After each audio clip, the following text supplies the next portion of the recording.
everyone, and welcome to another Tinfoil Day. How's everyone doing? Hoping your Thursday's going well so far. As you can see, the dinosaur costume won today's costume poll, and we are one day away from the greatest day of the year, Halloween. Very exciting. If you don't know, tomorrow we're going to be doing an 8-hour stream. We're going to be watching public domain Halloween movies, as well as, like, Halloween ads, spooky season stuff. So, we're gonna have a lot of fun today, looking at tinfoil, and then tomorrow we're gonna celebrate with some public domain movies and stuff. Should be a lot of fun. So make sure you're there. We're gonna be starting around noon Eastern tomorrow, and probably go to around 8 p.m., thereabouts. Should be a lot of fun. So, what do we have on the docket today? We have tinfoil. We have Halloween Satanic Panic that comes around every year around this time. Certain evangelicals very upset that a secular thing is happening, so it must be Satan, of course. We have all sorts of other tinfoil. We are going to play bingo, so if you want to get a bingo card ready, you can go ahead and do that. Housekeeping, if you want to help support the stream, you can always help us get to our sub goal for the month. We are almost at the end of the month, only 19 subs to go, so between today and tomorrow we'll probably get there, but we're getting pretty close. And we recently got over halfway to our stream tip goal for XXL stream month. If we get to this goal, then I'll do 4 streams that are going to be 8 hours long each, where we're going to tackle some longer content we don't normally have the time to do on our 3-hour streams. So that'll be cool. If you want to help out with that, use the tip link, !tip. Other than that, we're ready to go. I'll stop my whining about all my calls to action, and we can just jump into it. Magos Informaticus, thanks for 20 months and kicking off a hype train, 93% to level 1 on the hype train. If you want to help out that hype train, you can always gift subs, subscribe yourself, or use bits. All right, with that going, let's jump into it. What are we going to start with? Ooh, boy. We got a lot today. Let's start... Well, we'll start with this. Why not? This is a conspiracy that's going around, like, TikTok and certain other places. I guess there's this, like, online content creator guy. He makes little short videos and stuff. They think he's Robin Williams. He's not Robin Williams. Robin Williams has been dead for about a decade now. Sorry, Lady Anne, I missed your message, I guess. Lady Anne said, Power Wash Simulator 2 and Spoopy Hannah, nice combo to end a rough week. I was actually just playing Power Wash Simulator 2 before stream. Anyway. There you are, Peter. Good old Uncle Pappy. Hey? I think we all need a little Robin Williams in our life. It seems I can't make a video without people comparing me to Robin Williams, and that man brings a damn tear of joy to my eye. I love him so much, man. So I'm gonna do a little Robin impression for y'all, okay? This is Robin Williams talking to me about swimming with the alligators. Let me see now, Pappy, you swim with the alligators. If you get attacked, it's not your fault. It's not your fault. It's a grand adventure. I don't know, man. Go easy on me. I'm just tired, man. I practiced a long time for that. So he's just like a sweet old guy that apparently a bunch of face-blind people think is secretly Robin Williams. That's the conspiracy. The bingo thing won't load. Give me 1 second, I'll fix that for you. Sorry. I gotta put this on so you can't see what I'm doing behind the scenes. Sometimes the bot turns itself off. So it probably did that. Let me turn it back on real quick so we can get that bingo card for you guys. It's a good impression, though. It's not too bad. It's not the best I've ever heard. I've heard way better Robin Williams impressions. It's certainly not enough to imply that he's the actual guy. Let me put it that way. Turn it off. Turn it back on. Oh, is the switch not going to turn back on? Oh, that's good. Does my bot just not want to work? Wake up, you lazy fuck. Goddamn AI.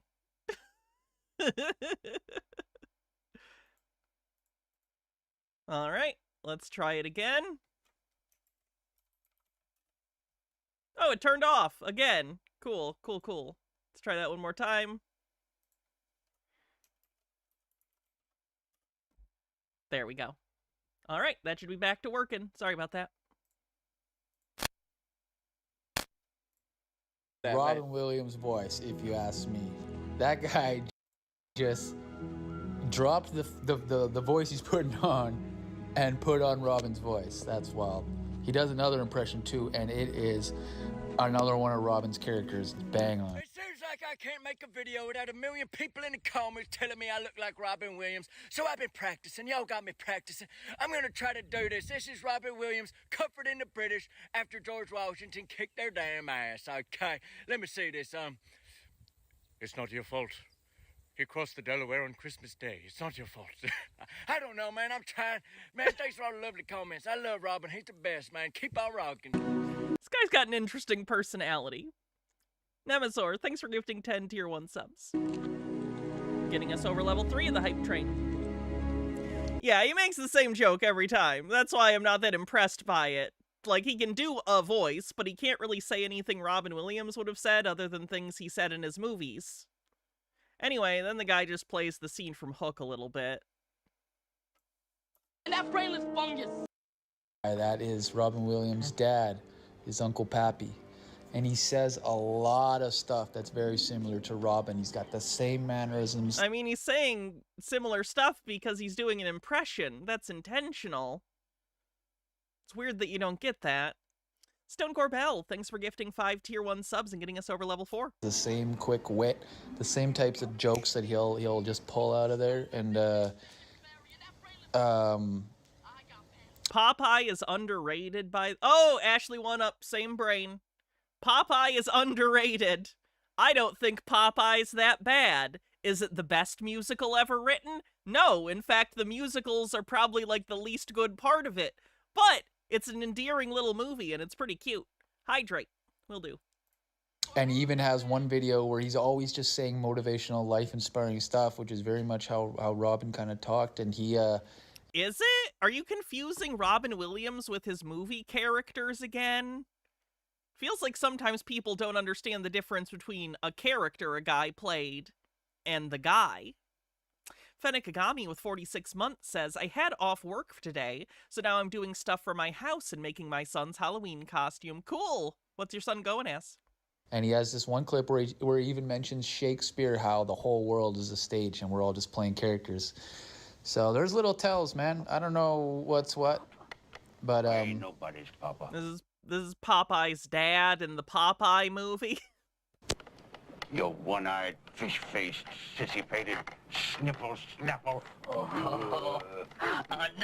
I found you. a couple clips where he doesn't look like Robin Williams, though, and I don't know if it's AI or if it's a filter, but there's another... Is it AI because he doesn't look like Robin Williams? I don't know. Maybe that's just like his face. shot. There's a clip where he's... Popeye is a solid fun time. I wonder how bad the horror movie is. So far, so I've been going through the bad public domain slasher movie universe.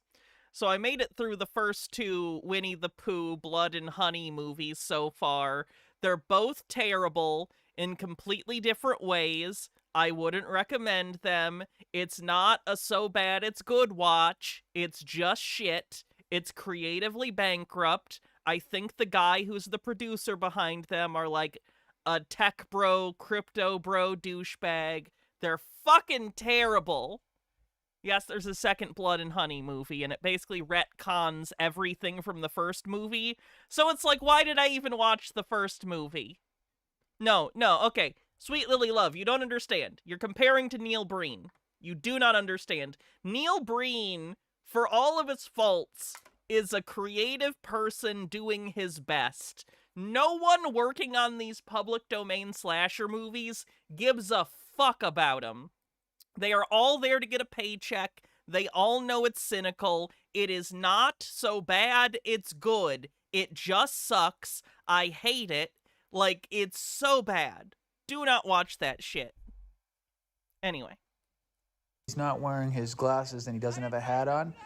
And the guy doesn't look like Robin at all. So, I don't know. There could be... Starting to think that this guy isn't a dead celebrity. filters on. Have I seen the Banana Splits movie? I haven't, though I do know that originally the script for that started as a Five Nights at Freddy's script. I do own it on Blu-ray. There could be fun stuff if they don't want to give it Both Five Nights at Freddy's and the Banana Splits movie. away that this is him, or this is just a completely other dude, different dude. I don't know, but I don't know, man. Who can do a Robin impressions like that? I don't know, man. I don't know anything It's not a bad impression, but it's not uncanny. anymore. Minute left on the hype train. Now, is it just me, or does this picture of him without the glasses look different than the other guy talking in that other video? Yeah, people make different faces. I don't know. It looks like the same guy. It just looks like the same guy at a different camera angle making different faces. Seriously? A damn tear of joy to my eye. I love him so much, man.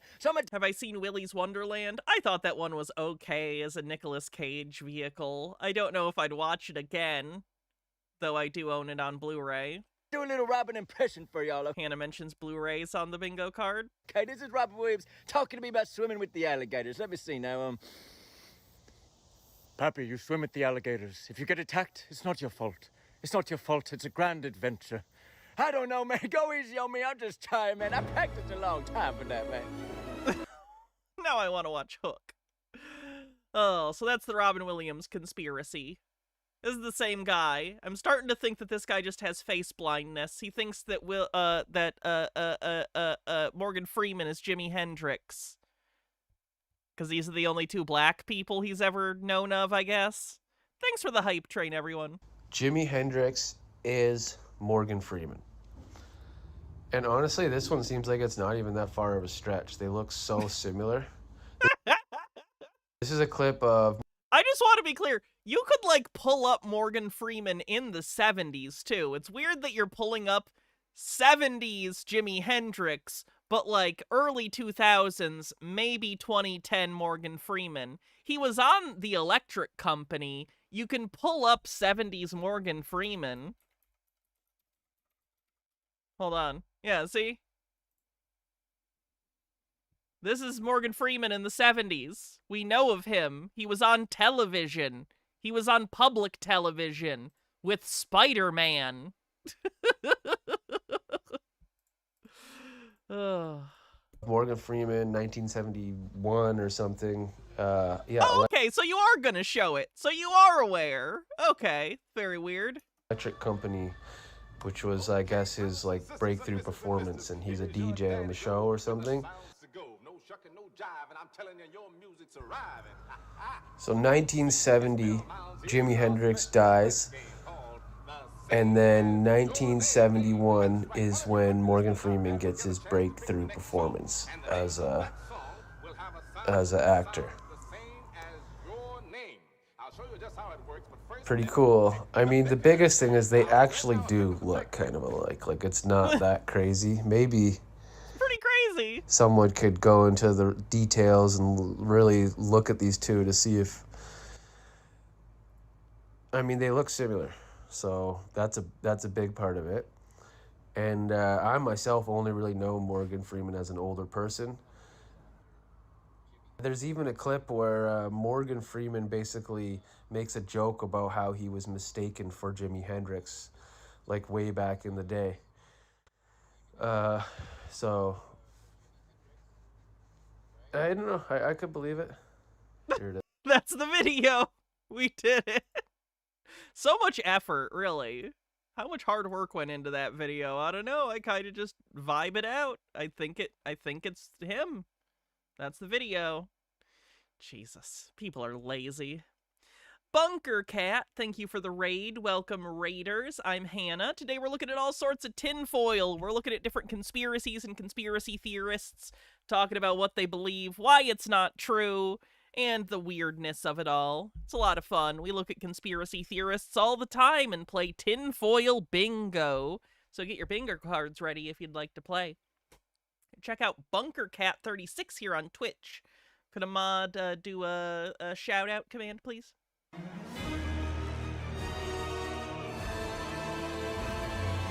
Oh, that music's from something.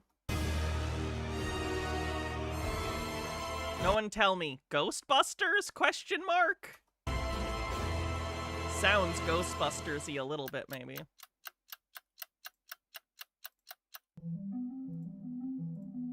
Oh, that's kind of a vibe. Here we go again, dear brothers and sisters. Halloween is a celebration of the dead. It is a You sure that's the narrator voice you want to go with? Like, the imagery here is kind of cool. I'm actually very into whatever this weird sort of synth wave, like, liminal space thing is. But that voice is not doing it. Probably recalibrate on the voice. time when things become inverted. Thus, evil is good, dark is light, and bitter is sweet. Now, you might think it's just a bit of harmless fun. Why so serious? When you celebrate it and welcome it into your home, you are entertaining the devil, bringing glory to him. So to be clear, this conspiracy is predicated on me believing in the devil. So if I don't, I'm good. Cool. True Christians should never celebrate Halloween because it is Satan's day. In short, Halloween Satan fucking loves free candy, apparently. is a massive Oh yeah, we already had dead celebrities actually alive on the board. satanic ritual perpetuated all over the world. I'm continually obsessed with the idea that not only do these people believe in supernatural rituals, but they believe that you can do them accidentally.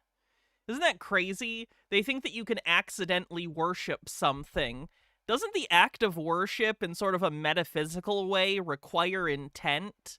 How can you accidentally worship something when the act itself is one of reverence, which requires intent? Doesn't make a lot of sense. Kinda just feels like it's someone who's super paranoid, huh?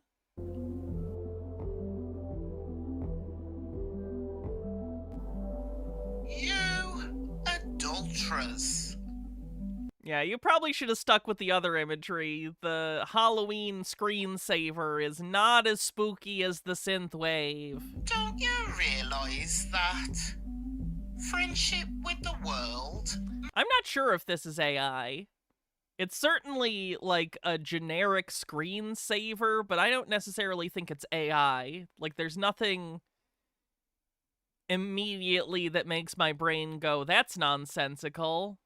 Well, maybe the pumpkin... Well... I'm having a hard time with this one. I don't want to just call it, because it's like generic stock photo. But one of the pumpkins is a little weird. makes you an enemy of God. I'll say it again. If you want to be a friend... Look at the pumpkin in the back. See, that's the one that's getting me. This pumpkin right here, the eyes on this are, like, fucking weird, but I can't tell if it's just trying to do, like, a spider thing. Ah, fuck.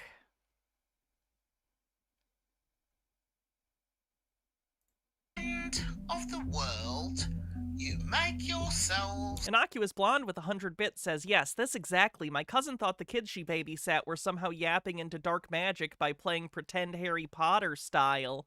Yeah, that's not great. Probably don't leave children with your cousin.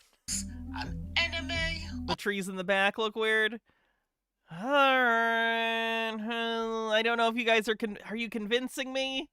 Ah. Fuck it. I'll say AI. Sure. Uses AI. Even if this one isn't, I'm sure we'll come across it at some point today. Of God. I do want to say some generic stock images do just kind of look like that, so I don't know. Do not waver. I'm very easily peer pressured. It has that plastic look to it, sure, but a lot of stock images have that too. Especially when they're CG rendered like this is. I don't know. For a person with... And like, it's like lighting up and stuff. I know you can make like AI videos these days, but I don't know. Avoided loyalties Looks like live wallpaper. That's my initial thought. is as unsettling as a wave of the sea that is blown and tossed by the wind. Such people should Okay, final answer. No, I'm gonna say I don't think it's AI. It is, I think the other person, Dr. Lamb Chop, saying live wallpaper is what's convincing me, because that was my initial impression too, but I'm getting peer pressured into saying it's AI when I don't necessarily think it's AI. It's from Clipchamp. You found the source. Thank you. Not AI. not expect to receive anything from the Lord. For their loyalty is divided between God and the world, and they are unstable in everything they do.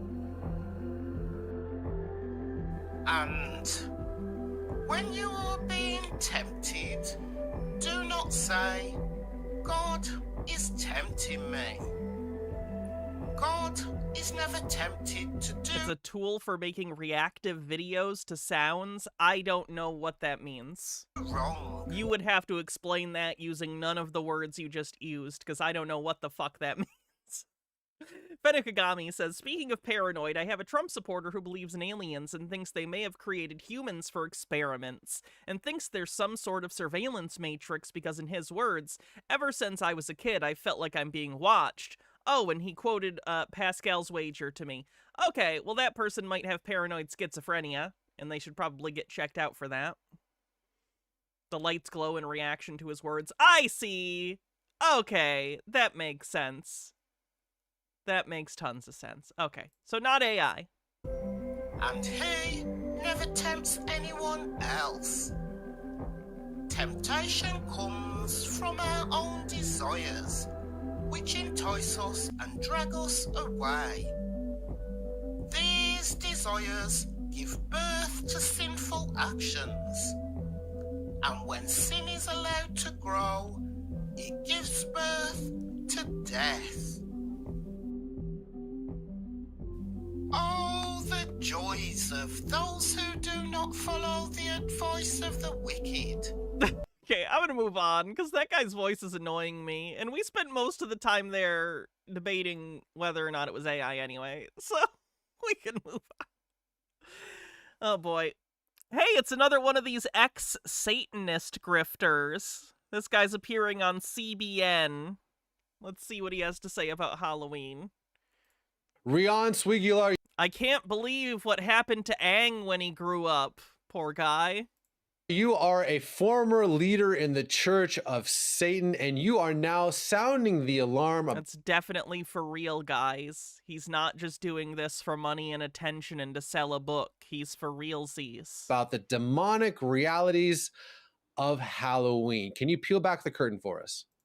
Absolutely. Thank you first and foremost for having me on the show. It's really an honor to be here. I think a good place to start is that so many people have no idea, the significance. Does he have daddy tattooed on his face? It's kind of right here off to the side. It's hard to see, but I see a DDY. Does it say daddy on his face? Of Halloween and what it means to celebrate Halloween. And I think it's also largely due to it has become part of popular culture. It does. His face says daddy. Without... Look, I don't give a shit if people have tattoos. I don't give a shit if people have face tattoos. Getting daddy tattooed on your face is certainly a statement, though, huh? Many people really thinking about what it represents.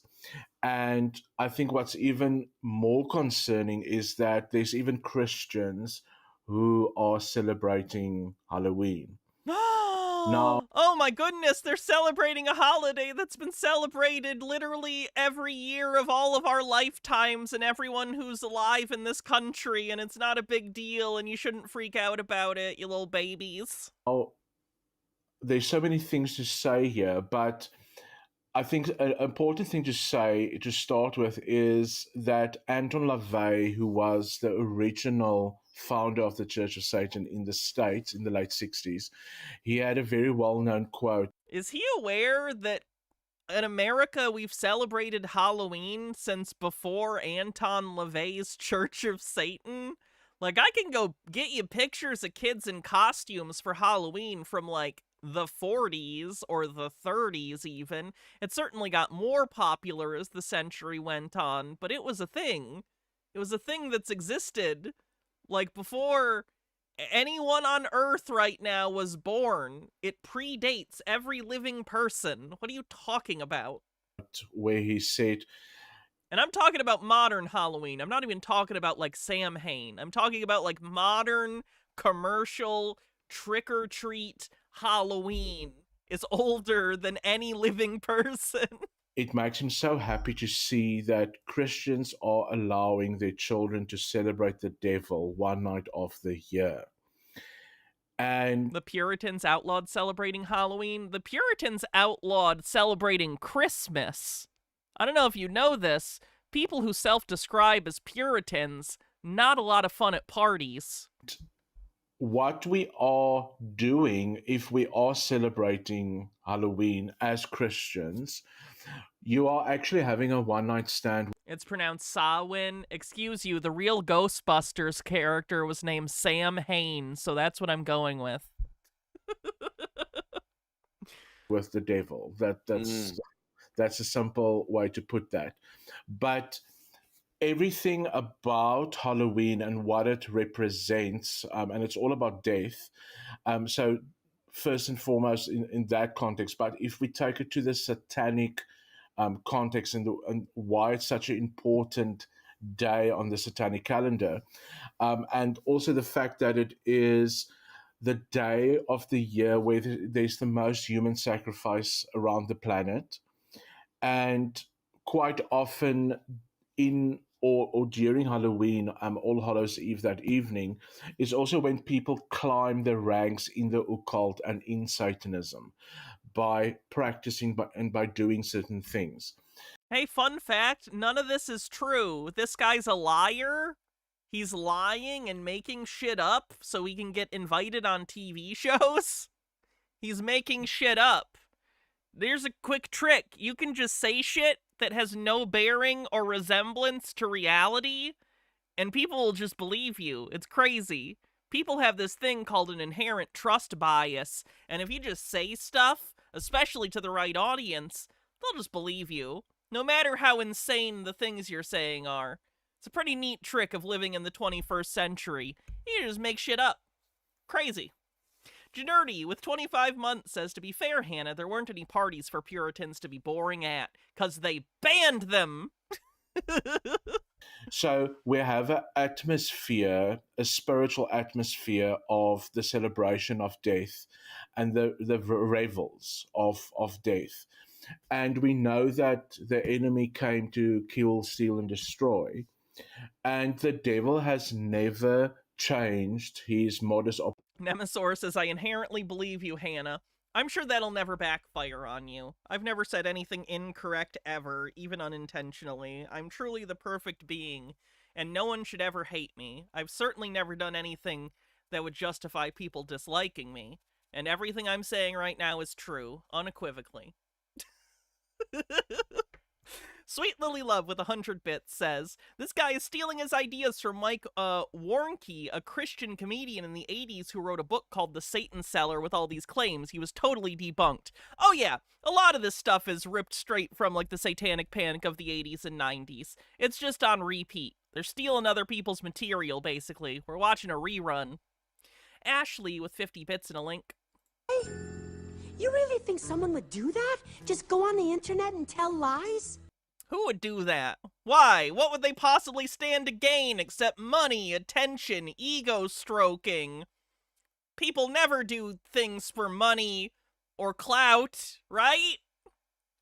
I'm wearing a dinosaur costume to pay my bills. Operandi, as the word teaches us. But we can definitely see that in the last few years, it's like the enemy is roaring more loudly. I don't think I've ever seen a time in my life where I haven't seen these kind of grifters saying, like, the enemy is the strongest they have ever been. And they say it no matter what year it is, no matter the decade. The enemy is always and forever getting stronger, yet they never win. It's always an imminent threat, a clear and present danger, so you better stay paranoid, okay? Don't let your guard down for even a second, or face tattoo guys'll get ya. Generty with a 25 stream streak says, unfortunately, I used my one clever comment of the night on my sub renewal. I'm gonna blame that on having my niece and nephew demanding my attention today. I'll allow it. That's fair. Good excuse. The Devil You Know with 44 months says, it's all about death, says the guy whose religion revolves around consuming the flesh and blood of their dead god, and who considers life to just be a test to see what happens to you after death. I don't think we talk enough about how that's really fucked up, and as a philosophy is antithetical to human thriving. And it is because people have become despondent, people have been desensitized through the media and through various things about the occult and the realities of Satanism and things that's going around in the world globally. Why does he sound both German and Australian? Therefore, a very easy way to desensitize children to things like death and demons and gargoyles. And fun fact, demons and gargoyles aren't real, so it's actually okay to desensitize children to things that aren't real and are in fact fictional constructs that we use in stories. You name it, is something like Halloween. And then yeah, I can hear the South African now. Furthermore, if we think of a neighborhood, starting to think these aren't satanic tattoos and maybe they're more white nationalist tattoos, or an area where there is a few homes that is off topic, do I have a clear and present danger? I don't. Celebrating Halloween, that whole perimeter becomes a satanic ritual by definition. So it is like a hot spot for demonic activity, and you are opening doors to the dark side of the spirit world when you are doing those things and engaging in those celebrations. I have so many questions, brother. But I want to touch on something that you just said. You said the night of the. I believe the tattoo says 41. I'm not familiar with the significance. If anyone else is, let me know. Human sacrifice. What do you mean by that? So, in Satanism, there is. It's his age. You know, I can think of at least one reason getting a tattoo of your current age is a bad idea. Blood sacrifices. There is. It might say 42. It's either a 41 or a 42. It's a little hard to tell. And you will notice, for instance, that during the month of October, we see the most missing people cases or notices of the most missing people. And especially the vulnerable parts of society, like the homeless and people like that, is definitely a target. And I mean, I'm talking from experience of being involved in Satanism for 5 years as well. And for 5 years? He's not even claiming he was. So many of the previous grifters are like, I was in the Church of Satanism for 25 years. This guy's like, yeah, I was in it for like 5 years. Facilitating certain rituals and things where there was sacrifices of a the show Twin Peaks ran 2 seasons. What ran at least 5 seasons? Star Trek The Next Generation lasted longer than this guy's stint in the Church of Satanism. Especially animals. Have I seen the Law Enforcement's Guide to Satanism where they fake a pentagram but right side up?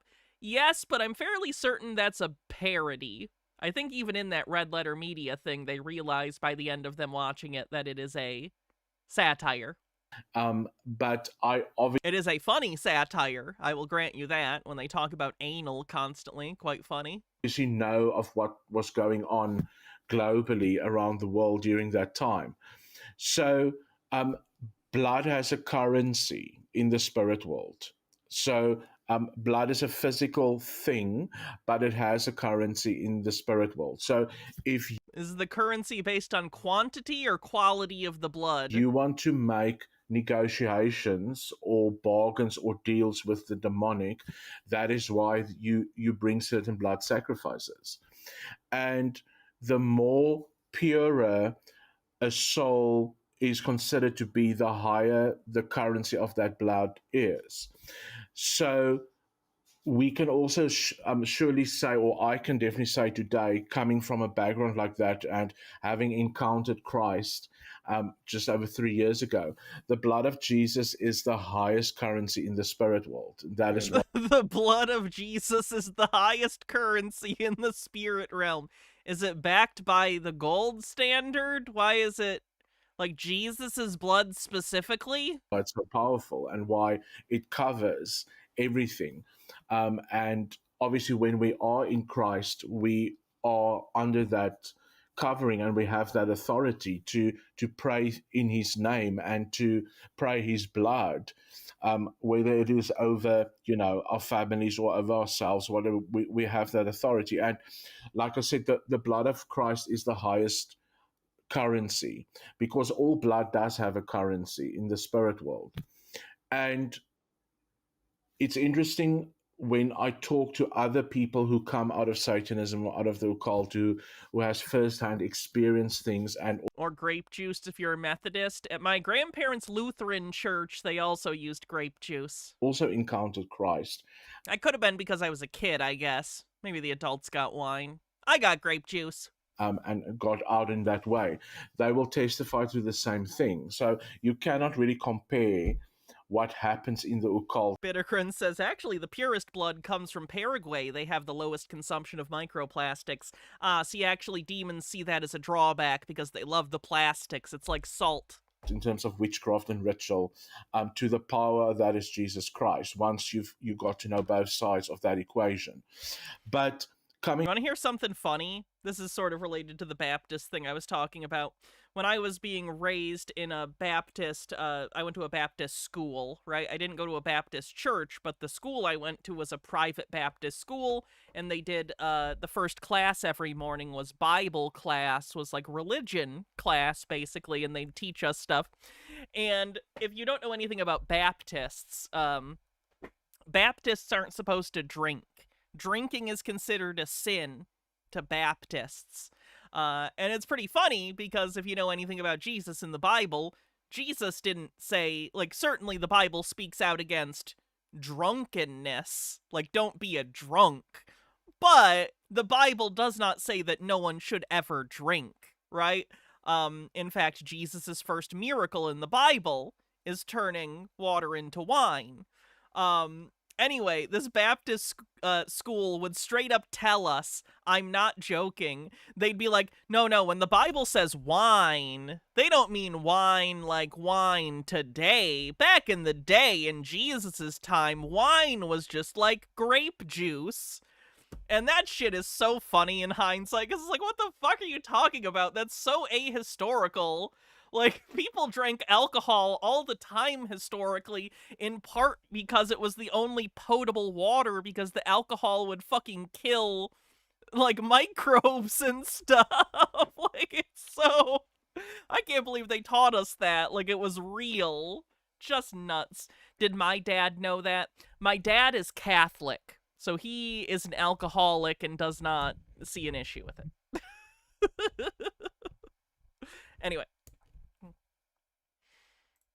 Back to Halloween, so it is unfortunately, it doesn't stop at, it's as simple as a home gets decorated with skeletons and there's candy that's handed out to children, and people think it's innocent and dress up in costumes, but the true meaning behind it is to disguise. Didn't we become agrarian because of alcohol? That is a hypothesis I have heard from anthropologists, that one of the driving forces behind the agricultural revolution was having crops and a stationary location for which you could ferment things into alcohol more readily.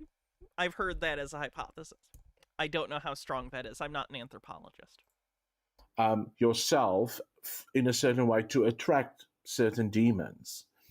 And to sweeten the situation up for children, that's why there's candy. So people don't really think about the deeper meaning of these things. And I'm also very sad to say. Fun fact, the deeper meaning of me giving candy to kids on Halloween is it's fun, and I remember being a kid and having fun trick-or-treating, and I want to pay that forward as an adult. So you buy candy, and when kids come to your door on Halloween and say trick-or-treat, you give them the fucking candy. There's not a deeper meaning. You're just being a human being that exists in a community. That's fine. It's not nefarious. In fact, it's very healthy and a good thing to have community rituals like that benefit everyone. That 80% of Christians don't actually have discernment. Because if you have... That is such a funny way of saying no true Scotsman fallacy. Over 80% of Christians don't believe the exact same thing I believe, so I think they're going to hell. Discernment, and if you listen to the voice of the Holy Spirit, you will not partake in these things. You can. Do I think libertarians celebrate Halloween? I don't think libertarians would say no to children coming to their door. So you thought it was going to be a joke about handouts. It was actually a joke about how libertarians are often pedophiles. You're welcome. Cannot sit at the table of God or the kingdom of God and drink from a cup of another table. And God is very clear in his word about certain things. And we have to remember what Christ represents by the works of the cross and the works of the resurrection. And it is about life, and it is about honoring. We should honor God for life, because God is the creator of everything. But the devil, the enemy, corrupts and imitates things. So the enemy cannot actually create anything. The enemy only imitates certain things and then corrupts it. That's so interesting for a Christian to say that, when in my experience, Christian media is almost always an attempt to imitate some piece of secular media that was already popular. Christian rock, you know what I mean? Stuff like that, where they like take a secular thing and they're like, what if we put Jesus on this? Will you like us then? So I always tell people... Fennikagami with 40 bits says, I mean, wine was used to help make water safe to drink, wasn't it? But there was also party wine. It's like how salt became a purification agent. They noticed that corpse and wounds that had salt in them didn't spread diseases as much, and they thought it was banishing evil spirits. It just turned out pathogens struggle with high salt content. Overthought with 100 bits says, even better, they love Halloween because once a year they can dress up like their idol and take handouts just like Ayn Rand did at the end of her life. That's pretty good. If you are unsure, pray about it and hear what God tells you about it. And I can guarantee you anything that has to do with... It's just confirmation bias, but as a ritual. Ask yourself if you agree with this thing we're saying, and then the thoughts in your head will tell you whatever you want to hear. It's that simple. Celebrating death or partaking in a night of the year, or even the celebrations leading up to that, is definitely not of the kingdom of God. And we have to understand, in the spirit world, which is around us, it's not somewhere up there. The realities of the spirit world is around us. And in the spirit world, there's only two things. There's the kingdom of God, which is Father, Son, and Holy Spirit. That's that. And everything else that falls outside of that. So there isn't really a gray zone. Well, let me ask you this, brother. When you talked about discernment, when I'm walking around our current neighborhood right here, and I see these demons. I mean, I am... Demons! When they say discernment, they mean their feelings. They mean they feel a certain way and it's making them uncomfortable, and that means they have discernment. It doesn't mean that they're unable to regulate their emotions. It means they have discernment. I am known as the prude Vibes-based conspiracy on the bingo card. Christian because, man, I am just like repulsed by this stuff. I mean, You should probably go to therapy. you know, like these little dolls from the Ring and these demons hanging off like a lot of doors. It's not like one crazy person. It's like, Thanks, Ashley. I actually did a real shit job with my makeup today. I'm glad it looks fine on camera, but boy, did I half-ass it. everywhere here in San Diego. There's people with like heads chopped off and these like, oh my god, Halloween decorations and costumes. I'm disgusted by this very normative human ritual. I mean, just grotesque looking satanic beast. You walk into Lowe's or Home Depot, you look to the left, and there's this, it looks like hell. Like, I'm like, what are we doing here? And so I've become that guy where I'm just like, that's sad. Again, probably therapy would help you maybe function better in society. I can't even walk into Lowe's or Home Depot because I just feel so much. How often are you going to Home Depot? He's used the example twice. You know, last time I went to a Lowe's or a Home Depot, 3 or 4 years ago. How often do you go to Home Depot? Ugh. It really just repulses. Like, seriously, how many times in the month of October is he going to Home Depot? Why is he going to Home Depot multiple times in a month, much less that specific month? Something deep in my spirit. But let me ask you this, my brother, maybe in closing, but what about the people, not just the, it's just a little hocus pocus, it's just a little candy, but maybe have the other side of the token where it's like, dude, calm down. Like, there's no like spirit realm. You're talking about some like abstract concept. As someone who's seen both sides of this, maybe walk through the tangibleness of the spiritual realities. He's about to talk about his feelings again, even though he just said tangible. He's going to talk about feelings, probably. Fennikagami says, this is like how when atheists catch Christians in them not knowing shit about the Bible, the go-to defense from Christians says that you need the guidance of the faith to interpret the Bible correctly, aka you need to already believe the thing I believe to correctly interpret the book by which I live all my life. Doesn't seem very reasonable. The realness of what's actually happening. So I cannot actually stress this. Not on the DIY, are you? Hey, if I could do things myself, do you think I'd be in this place in my life? Not a do-it-myself person. I'm a fuck-it-up-myself person, which is why I never do anything. Never, ever, when you have the opportunity, do anything. It is always a mistake. Enough. And I mean, I'm in a ministry today where we are dealing with constantly people who are demonically oppressed because they allow certain things into their home. So Halloween would just be another thing. And every year for the last 3 years, when November comes, we are having people called us that there's major infestation and oppression in their homes. Okay, so your evidence is that people who already believe the thing you believe are convinced that their homes are haunted by demons. See, that's not evidence. That's not tangible. That's just hysteria. You just whipped some of your followers up into a hysteria. That's not evidence. Sir, this is just more feelings. And you'll also see the realities of the aftermath. So if you think back, and anybody watching this can think back, when they had friends who went through hectic relationship trouble, when they had friends who went through sudden financial trouble, all of it is in November. And it is the aftermath of what is actually happening because of October and Halloween. That is so funny. His friends have marital problems in November, so obviously it's October's fault. That makes sense. I'm gonna fix the light real quick. Orion Cooper with a $2 super chat says, I go to Menards about once a month for home repair. Menards sucks, and their owners are monsters. You don't have to do anything based on that advice, just so you know. Menards is awful, and they mistreat their employees, and their owner is a Trump-supporting piece of shit. Do with that information what you will. I don't care. Be right back.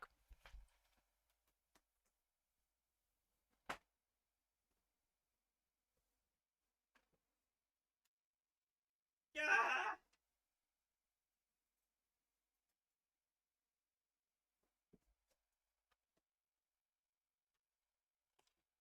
Disaster, chat. I stepped on a case for my DVD of McGee and Me. I'm sorry, McGee. That's a shame.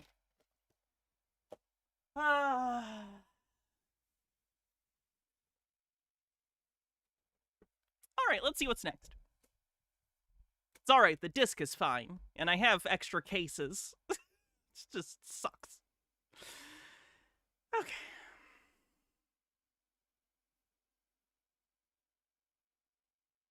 We're getting the morning started off right. Nice buzz building up here. Here he comes. Black and white. Your taxes for a nice slow flyover and not looking at me or anything. Reptoids! Reptilians on the bingo card. Not looking down over this. This guy thinks he's being gang stalked by reptilians. He lives in LA. If you know anything about LA, there's, helicopters and stuff from the LAPD or the news or whatever sometimes. And whenever there's a helicopter near him, he's paranoid, so he thinks the helicopter is there for him. He thinks he's being monitored by reptilians. He's not. Fenikagami with 40 bits says, again, why would you ever revere a god that demands you live miserably? Not that your life just happens to be shit. No, your life could be more fun and bearable, and this god asks you to choose to make it worse, for the benefit of no one. And for what? So maybe he'll let you into his clubhouse? Yeah, I don't get it. This way, are you? Because the camera's pointed right at you, and it'd be odd if you were looking at one little guy down on the ground. Yeah, for uploading reptilian shapeshifter movies to YouTube.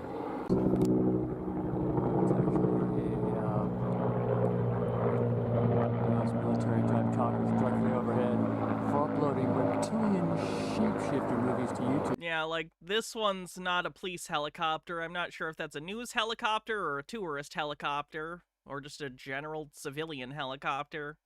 But yeah, that's a completely different one. He looks at these things all day and assumes they're all there for him. I should point out that this guy is actually quite popular. Obviously, this guy needs help, but I want to point out he has 98,000 subscribers. He's actually a pretty popular reptilian conspiracy theorist, and whenever you see claims about reptilians, some of the earliest internet videos about the belief in reptilians comes from him. So he helped spread reptilian conspiracies all over the internet in the early days of video content online. Kermit Cuttlefish, thanks for 41 months at tier 2, says I guess the LAPD might be thought of as kind of a gang. Yeah. Also 41 months. Woo! Woohoo! Continual machine-operated gang stalking for exposing the reptilians that eat human beings. David Icke was in the same cult that I was held captive in for 22 years. I witnessed him torture, rape, and sacrifice many babies and children and enjoy every moment of it. When I was around 10 years old... David Icke is the guy that popularized reptilian conspiracy theories starting in, I think, the 80s and 90s. So he would have been more around the time of, like, the text-based internet starting to become a more popular thing. He helped spread this stuff through books and videotapes, stuff like that, before this guy got into doing it via the internet. He became my... So they're basically claiming that another reptilian conspiracy theorist is actually a reptilian. ...perpetrator, too. He was power-hungry and always wanted to rape the super soldiers with the abilities as he wanted power that he never had. He is also reptilian and was very skilled at shapeshifting. It's there. You just got to listen. You just got to listen. It's always in plain sight. He's a reptile, man. What are they called? He's a reptile? Bro. Hey, for real. We just spent the last 17 hours together. You're a robot. Nah, you can't say that. What's up, buddy? Nah, we're gonna address that after this call. We're not letting that slide. He's a reptile, man. He's a reptile,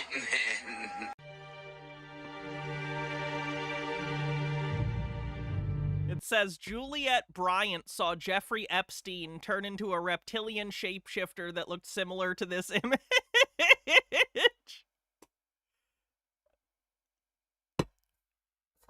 That's AI. All right.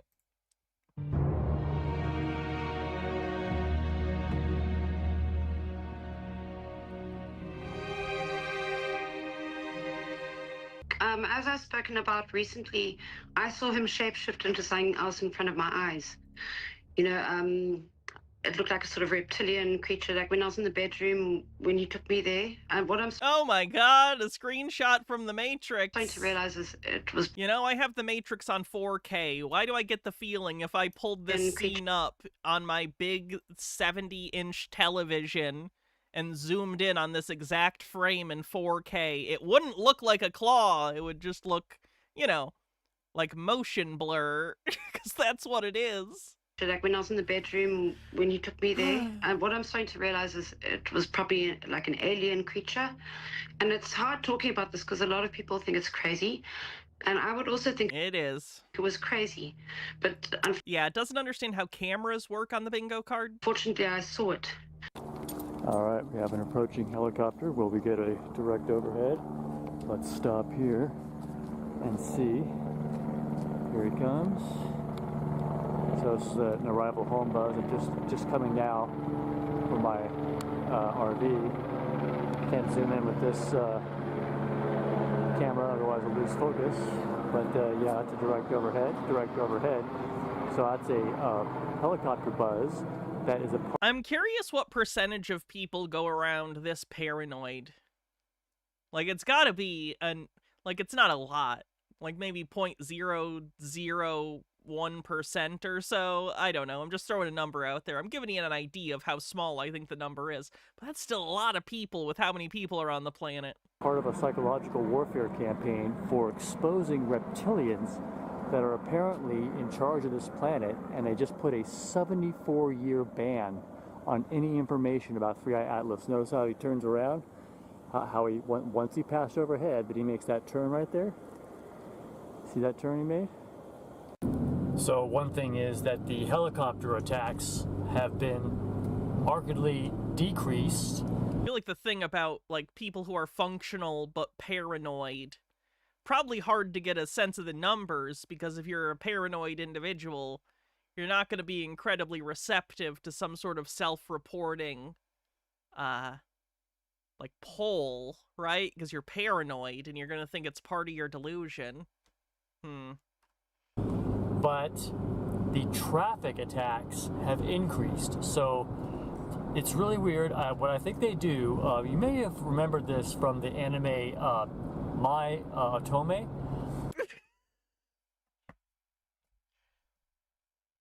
Okay, guess he's an anime fan. There's this, you see this scene of all these wizards chanting in these rooms that are part of this attack. Well, those of us who have been targeted for a while have become aware also that they use sorcery, black magic, and this is really going on. They put curses on people. So there's aliens and there's alien wizards. That's good shit. And I am cursed. Man, they must laugh at humanity like, aha, humans all think magic is fake. What idiots. So I'll tell you this right now. I am definitely cursed in multiple ways.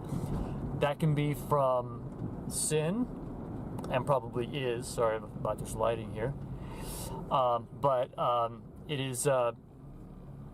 It can also be because I am a declared enemy of Satan's kingdom, which they have attacked from day one, actually. But like I said, a lot of us that become overtly targeted were kind of like sub-obvious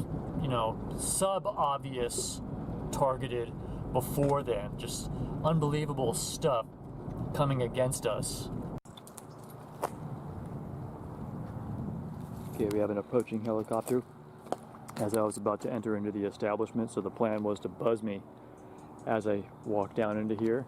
Here he comes, black and white, and they know that I was thinking about the reptilians. Are you ever not thinking about reptilians? It's kind of an obsessive line of thought. Over here or anything, would you? Black and white LAPD, with a trajectory for a straight overhead. Wouldn't be looking down at one guy under a tree. That's pretty hard to see from The that LAPD is always flying helicopters around. That's one of the things that makes it the worst possible place he could be living. distance. This is a buzz. This is a buzz. It's called entering the establishment buzz, which is psychological warfare to attempt to destabilize and destroy anybody who is a perceived enemy or is an enemy of their kingdom. And it's the reptilians, okay? So that's who is in charge, reptilians. Another interesting channel I found is the Above Top Secret channel on Rumble, which actually James Rink sent me in a link. Remember the conference that he was promoting in the video that I did with him? Well, so I emailed him recently to find out, how it went. And he told me that he got attacked by a heart attack ray, and showed me the picture. Here's a picture of him in the hospital. Yeah, and I couldn't get any more detail on him. I tried to ask him more about. He has congestive heart failure. He was not attacked with a heart attack gun. We went over this last week, I think, when this happened. But yeah, the guy in charge of the Super Soldier program channel is having severe health issues. He's had congestive heart failure. Unfortunately, he is under the impression that it was done by the secret space program. So I'm assuming he's not listening to medical advice from doctors. So I'm actually very worried about him because he's delusional and is almost certainly not listening to doctors who could help him, and he is having a very severe life-threatening health issue. So about it, but he was, I guess he was feeling sick or whatever, couldn't answer, or maybe he didn't want to answer. I don't know. Sometimes it doesn't answer my email. She did a video that she psychically intuned about, what the attack was on James Rink, and she basically said that it was a faction of the secret space program that doesn't want the certain details of what he was talking about to be released. This information is telepathic communication only. yeah, we watched this the other day, but it's short, so I'll play it.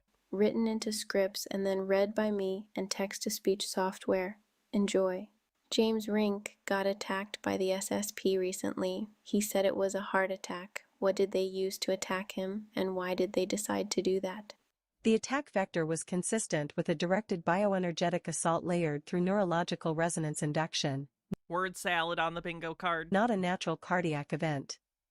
While it manifested as a heart oh yeah, it definitely uses AI on the bingo card. Failure pattern on the biological layer, the true origin was an artificial frequency spike targeting the thoracic node. Method of attack. Modality used. Scalar compression pulse delivered remotely through biometric signal lock, often anchored through either previous contact, remote surveillance, or implanted tracking tech.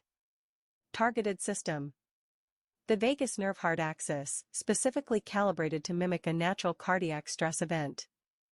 The goal is not always death, sometimes it's silence, fear, or pause. Common cover story. Stress, exhaustion, or genetic condition are used as plausible deniability overlays. These are programmed into the media layer and public record. Why they targeted him?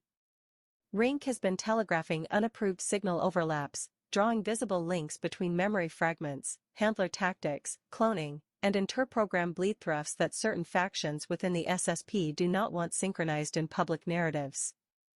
The timing of the attack correlates with an energetic surge in his broadcast field. He was getting too clear. You hate stupid people using LLMs, and they love them. They love them. The people least suited to use these things, which you shouldn't use them anyway, but at minimum, if you were more intelligent, you might be able to sanity check some of this stuff, but they're not even capable of doing that. So it's like the least qualified people, the most gullible people, are the most likely to use the sycophantic insanity machine. It's not good. Systemically, it's a nightmare. When you look at really what the machine is accidentally built to do, it's fucked. His broadcasts began to deinterlace the fog. And his signal resonance was beginning to anchor in viewers who were also partially activated. This was not a kill attempt. It was a containment pulse. A reminder. A leash tug. They want him hesitant. Chromatic Cuttlefish says, I swear, as I see more and more of these people, I start to lean towards the Fermi paradox theory that all intelligent alien species advance until they develop something like the internet. Then they all go insane and crash civilization. I've said this before. My greatest fear, to some extent, is that sapience and intelligence are not viable survival strategies, and we are in a bubble of our own existence. But I don't know. Shaken and uncertain. It's basically just a nihilistic, unfalsifiable idea, so it's not worth thinking about. Whether it escalates depends on whether he bends or stabilizes his sovereignty field. So they hit him and hit him hard, and you know, I guess I can't. He had some videos up that were like, you know, some videos that he had done so far at the conference, took them all down. But I think there's something to the stuff that she's talking about with the moon and Saturn and the, you know, the bases there and the, you know, the ICC, the International Corporate Conglomerate, whatever. You know, all part of the secret space program, Dark Fleet, and all that stuff. And she does these intunes into the, you know, various workings and what's happening. And then she even went to ChatGPT to see what it says about the secret space program, and it was quite extensive and good. And she's like, well, there's nothing to argue about here. I mean, it's you know, I think it's pretty good information, pretty well put together. I fully realize that a lot of you might have been put off by my talk about prayer, and it seeming to be like how can you be a Christian? Rayline says it's viable to a point at least because you can't deny we're really successful. A tumor is successful until it kills the host. How can you be on the path if you're not praying? And if you've given up on prayer because one time your prayer didn't get answered and now you're not praying. And listen, once again, I fully understand if that seems to you like I'm off the path on this. I've talked about my reasons, and you know, I wanted to just say a little bit more because, first of all, I want to make it, you know, one thing I thought, I mean, I did say this, but I want to just kind of crystallize it, if I can put it that way, that I fully acknowledge that it could be because I'm wrong and off. I'm having an off. I'm having a rebellious moment, a moment. And that's another one of the problems that I have with prayer. I kind of want to talk about is that, you see, one of the reasons I didn't buy it as I thought about. Mix Muyi says, the only thing I pray for is a DVD Blu-ray version of Deep Space Nine. I know I'll never get it. At this point, I wish they'd do even, like, what they did with Lois and Clark. Because Lois and Clark, The New Adventures of Superman, they did a Blu-ray release of in the last year or so. And it looks really good, but they didn't take the time and remix the special effects shots, which is sort of the problem with Deep Space Nine as well, is that the special effects shots would be really difficult to actually remake. They'd have to literally remake them. Because they did all the effects on tape, and they did all the effects mixing on tape here. So what this does, it's not perfect, but it's better than nothing. The normal shots, they all remixed or redid in HD, and then all the special effects shots, like of Dean Cain flying or lifting up something crazy, it just cuts back to standard definition. It's a little distracting, but it's better than having no Blu-ray release, so maybe they'll do something similar with Deep Space Nine. My fear is that they'll use AI to do Deep Space Nine, and I would be pissed off at that. Please don't do that. I'd rather keep my Deep Space Nine DVD set than have it ruined by AI upscaling. About it, one of the problems is that it seems like my attitude isn't aligned with the Lord to some degree. Like, I feel like I'm... Alright, I think we can move on from Reptilian Man. Yo, what's good? It's your boy B-Dell. If you're new to this channel, hit that like button, hit that share button, hit that subscribe button, hit that notification bell. But today I'm going to be breaking down the historical radicalization of the Canaanite bloodline that's connected to eschatology, which corresponds to genetical self-preservation, eugenics, trafficking, political subjugation, and metaphysics, right? So with all that being Oh boy, he's certainly using words. said, hey, James. The purpose of this video is to show people the true esoteric inception points of the Canaanite bloodline and the black nobility, whose predecessors are the cherubim, who are the 200 draconian fallen angels, who are known as the Khazarian Mafia, right? Ooh, thinly veiled anti-Semitism on the bingo card for the Khazarian Mafia thing. That's a little hard to explain. Long story short, there are certain anti-Semites who believe that Jewish people aren't really Jewish people, and in fact are something called the Khazarian Mafia that secretly replaced Jewish people over the centuries. It's basically a way for anti-Semites to relieve themselves of the cognitive dissonance living in a society where we collectively agree that anti-Semitism is wrong, but they're anti-Semitic. So they don't want to, you know, both feel anti-Semitic and know that they're wrong. So instead they just say, well, the people I hate aren't real Semites, so it doesn't count. It's fucked up. So, ladies and gentlemen, get those... Yes, we had reptilians on the bingo card. Those notes out.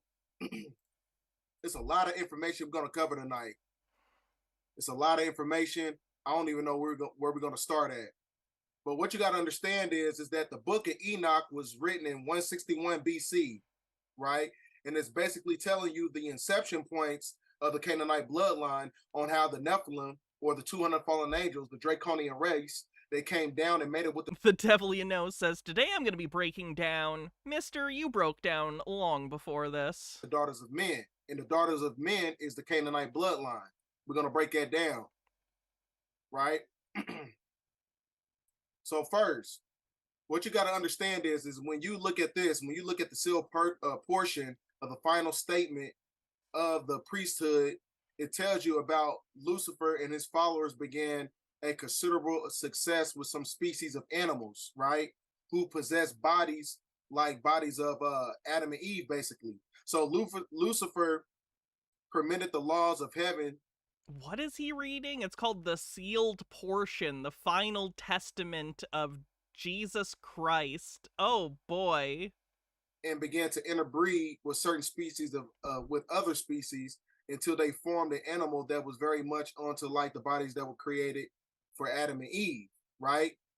So now when you look at this, Lucifer began to possess the bodies of these animals, where you get your physical devil, who you call Shaitan, right?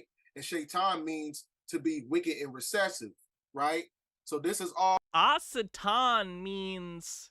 what is it specifically? It's like the tester, or the, what's the specific word? Someone knows what I'm talking about. It's the, there's a specific word, and it means something in Hebrew. The accuser, the opposer, thank you. The adversary, yes. Freyline says, I think it also helps them, square how Jews can be God's chosen people with their beliefs about Jews. Perhaps. Fennikagami says, all these people obsessed with their fake persecution and fake censorship really piss me off, because right now a Tennessee man, who's a retired cop, is being held for 4 months on a $2 million bail on fake charges of threatening to shoot up a school, and won't even see trial until December.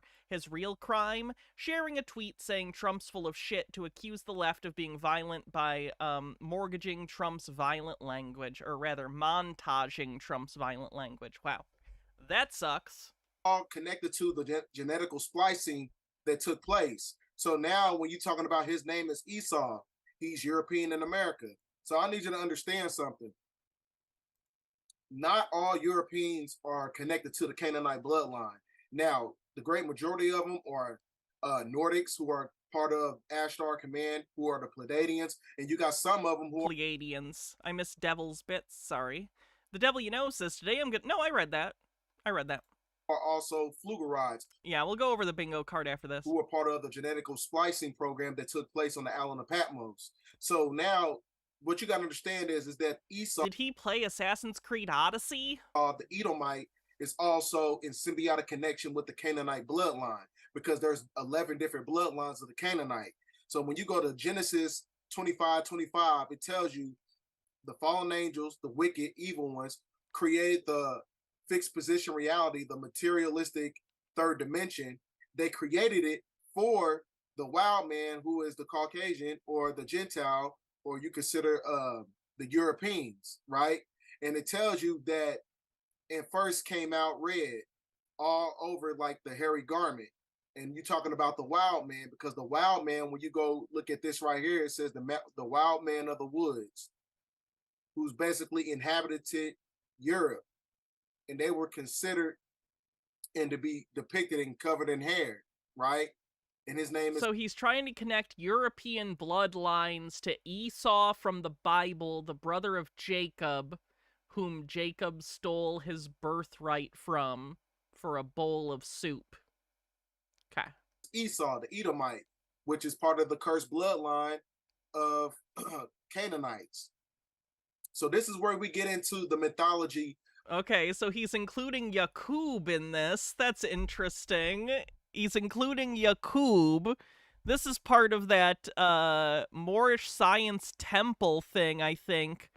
Or the Black Israelite thing. I don't remember. Where they think that one of these Megamind-looking dudes invented white people. Of Yakub, depending on what side of history that you're following on, a lot of. You're right, it might be the Nation of Islam, sorry. People say that Yakub is actually Yahweh, because it's talking about he is the father of the Canaanite race. Because it's basically talking about he was a big head scientist that basically genetically spliced a certain demographic of people on the Allen of Patmos or the Allen of P line, depending on what side of history that you looking at. Because he is the one who started the eugenics humanoid gravitation experiment process, right? Where he took the black gene and he broke it all the way down to the pale gene, basically, right? Which was the. I'm not a geneticist, but I don't think that made sense. The inception point of the Canaanite nations, right? So this is why you got to look at this right here, because the Canaanite is not only subjected to your so-called Europeans, because you have black Canaanites, because they were the first Canaanite that were genetically spliced into existence, where you get your inception point of your so-called black nobility, right? We're going to break it down today. So when you go to Dr. York's publication, The Secret Societies Unmasked, it talks about the 11 sons of Canaan are the Sidonites, the Hittites, the Jebusites, or your so-called Jews, the Amorites, the Girgashites. Yeah, that's again, with the thinly veiled anti-Semitism, the so-called Jews thing. Yeah, that's the Khazarian mafia thing again. The Hivites, the Archites, the Sinites, the Archivadites, the Zemarites, and the Hamathites, right? Like, I'm sorry, I gotta talk about this again, because this particular resolution to cognitive dissonance pisses me off to no end, and I'll talk about it forever. Okay, so again, there's anti-Semites who recognize that anti-Semitism is bad, but instead of not being anti-Semitic, they just decide that the Jewish people they hate aren't Jewish secretly. I'm struggling to articulate how stupid that is, and how fucking ridiculous that is, that they're aware enough to know anti-Semitism is bad. You shouldn't judge people based on their ethnicity or whatever. But instead of just not being that, they go, it's okay. I can be prejudiced because the specific group I'm being prejudiced against, I think, is using the wrong name. Like, it's fucking crazy. It's morally and ethically twisted in a way that sickens me, because it implies they have the capability of recognizing a moral conscience or imperative, but it's almost like they're trying to find a loophole in their own conscience to make themselves feel better about being hateful, ignorant fucks. And it just kind of drives me insane. Drives me crazy. And all these bloodlines is... Yes, thinly veiled on the bingo card. It's all connected to the fact that, you know, they are the ones that's running this this fake demonstrative government. that is being, controlling humanity in a form of subjugation. So when you look at this right here, the Amorites are a branch of the Canaanites, and the Canaanites are the main branches of the Nephilim who came down, right? Giants on the bingo card for Nephilim. So that's all connected to this chart right here. Because, like I said, when you go to the beginning of what I was talking about on the first slide,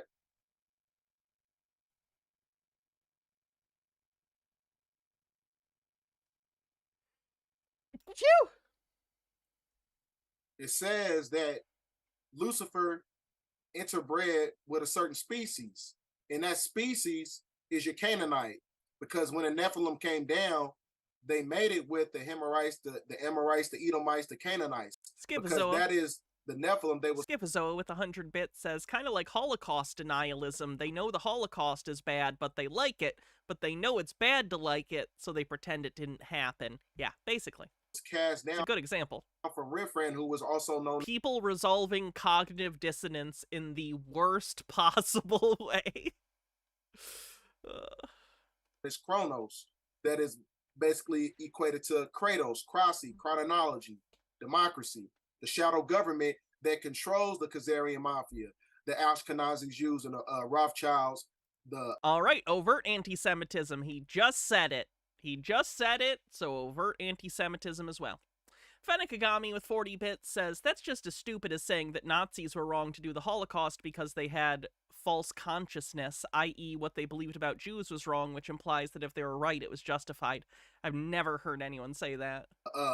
In all the royal I'm not saying no one's ever said it. There's a lot of crazy people. Families. When you're talking about the popes of Rome, the black nobility, and things of that nature. So when the Nephilim came down, they made it with the daughters of men, because when Lucifer was casted out, that is 1/3 of the galaxy that went against the order of Anu. So when they went against the order of Anu, they was casted down, right? And when they was casted down, that's when they genetically spliced a certain demographic of people on the planet, and then inbred the devil energy inside of these Canaanites, right? The devil energy. Again, finding some sort of essential thing that you can attach to an identity to try and justify prejudice against a specific group by saying they have dirty blood, or saying that their skull shape's wrong, or they have devil blood in them, they have the devil's spirit, whatever it takes to justify your prejudice. Human beings, man. We gotta do better. Why everything in the system is actually inverted. Everything in the system goes against nature, and it goes against righteousness, right? So this is what sounds Trumpian. You can say fascist. It's all right. You're looking at is a esoteric hierarchy chart, and it's telling you basically the story of how the Nephilim, when they came down, they interbreeded. You know what I'm saying? They went to Insanity posting the infographic. Many different interdimensional portals to get to this planet. And when they was casted down, they was casted down to the demiurge. The demiurge. That's what Non-Compete said to Vosh during their debate 3 years ago. Non-Compete said the Holocaust was wrong because the Nazis had false consciousness. Oh, yikes. Is basically the third dimension. The internet was a mistake. Right? Which is a lower form of reality. So when they came down, they basically made it with the daughters of men, who are the Canaanite. And the Canaanites is what created this false demonstrative government that we live in right now.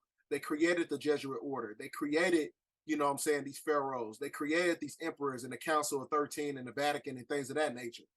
Because the Canaanite is actually connected to Baal worship and cannibalism, which is also connected to the Hyksos. The Hyksos dynasty, when they infiltrated Kemet, because conspiracy theorists love to claim other people are cannibals. That's always interesting to Egypt, a lot of people don't know that cannibalism, not a big human behavior outside of ritual purposes. Basically, the 2 times in human culture when eating other people, three things I can think of it happens. Firstly, survival situations. I'm thinking of the Donner Party. I'm thinking of that airplane full of soccer players that ended up having to eat each other. Really sad and fucked up scenarios. 2, which is kind of 2A and 2B, I guess. Well, instead of 3, I'll just do 2A and 2B. Ritual purposes. The two big ones I can think of are you defeated someone in battle, and for some reason your culture believes that eating the flesh of your enemies grants you their power or something. That happens occasionally. And 2B, funerary rites. I have seen at least one culture's specific funerary rites involve eating the remains of the dead. Again, this is not something, they don't kill someone for the meat. Someone dies, and part of their funerary rituals is people take prepared pieces of the body. So, people by and large in groups do not eat each other. I don't know how to explain this to you. I'm not saying no one's ever gone crazy and eaten people. Like, occasionally people go crazy and do all sorts of weird things. But as a group, as a social structure, people don't just eat other people. Because it's a non-starter. You'll get the fucking kuru. You'll eat it. It would not be good. Egypt is actually a Greek word, right? So the Hyksos, when they came in, that's when you had the pharaohs. Yeah, Illuminati, Freemasons, Cabal on the bingo card. Where they taught them polytheistic religions, right? So this is basically your inception points of the Romans, the Khazars, the Vatican, the Judaism, the Knights of Templars, which is also connected to all the Jesuits and the Bavarian Illuminati, the Masonic groups and things of that nature.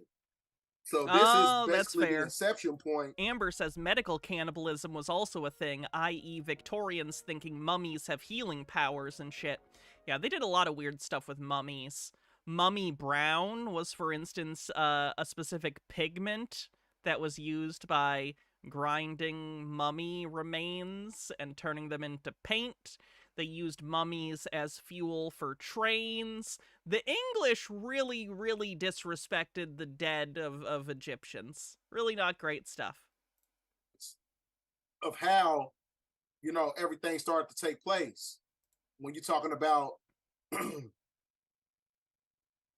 I don't know what happened there, kind of paused on me. But that is basically your inception points when it's talking about how Lucifer, who is Yahweh, who is Enlil, was casted down and interbred with the daughters of man, who is the Canaanite, right? Because after he genetically spliced them, Yaqub, because like I said, it depends on what side of history you're on, Yaqub is the one who genetically spliced genetically spliced the Canaanites into existence through eugenics and humanoid gravitation experiments, right? And he basically gave them the edification on how to subjugate the seeds of Enki, right? Because that's why Yaqub said, I will create a people that will rule over you for 6,000 years, right? Rule over the seeds of Enki. So that's why we under subjugation on a political level, on a physical level, and at a spiritual level, right? Trying to come up with a simplified narrative why one's racialized group is subjugated within an yeah, I see how someone would come up with some conspiracy bullshit to try and justify that. There's no good justification, is the unfortunate answer. There isn't a rational or good reason that certain groups of people are racialized and then subjugated within a given society. There is not a rational reason for that. It usually has to do with power and exploitation by the dominant culture group on the minority culture group. And it's fucked up and it's sick and there isn't a good answer. And I know it might feel fulfilling to come up with a conspiracy theory to explain all of that, but it's not real. History is messy and disappointing and speaks a lot of really negative things about the nature of human beings. But if we ever want to be better than that, and to become better versions of people, we have to see those things for what they are, to confront them head on, and to be able to, systematize things in a way that prevents such things from happening again. Not telling ourselves made-up stories to simplify a narrative to make us feel better. Fenekagami says, given how much conspiracy theorists are obsessed with cannibalism, it makes me wonder if it's like how many Republicans are obsessed with trans people turn out to be chasers. Do these people look at their fellow humans and see cheeseburgers? I think it's probably more the case of it is such an easily identifiable inhuman behavior that it becomes easy to dehumanize your perceived opponents by applying it to them. You know? Right? Because these beings that Yakub created, these beings are the ones who are running the corporate system of the government, the seeds of Canaan, right? So that's why, like I said, when the Nephilim came down, they put the devilishment energy inside these beings. They got the energy of Lucifer, right? So, like I said, they are comprised of the Sidonites, the Hittites, the Jebusites, the Amorites, and the Girgashites, right? And they were the ones who were cursed with leprosy because leprosy is a vampiric disease. We're going to get into that, right? So, like I said, you got to get this book right here, and it's talking about the Khazarian Khanate, and it's basically like the modern day Ukraine used to be called the Khazarian, and the Khazarian mafia is where Ukraine is at today, where the great majority of these Canaanites are at, right? What? Now I need you to understand something. There is a diametrical difference between the seeds of Enki and the seeds of Enlil. The seeds of Enki are actually your so-called Negroes, right? Okay. Internalized racism, where he's okay. So he has internalized racism, and he's trying to divorce himself from racist stereotypes built by white people by saying, oh no, oh no. Basically by saying, like, sure, this other group exists, but I'm not that group. That's a different group. It's the conspiracy version of a pick-me. Oh, God.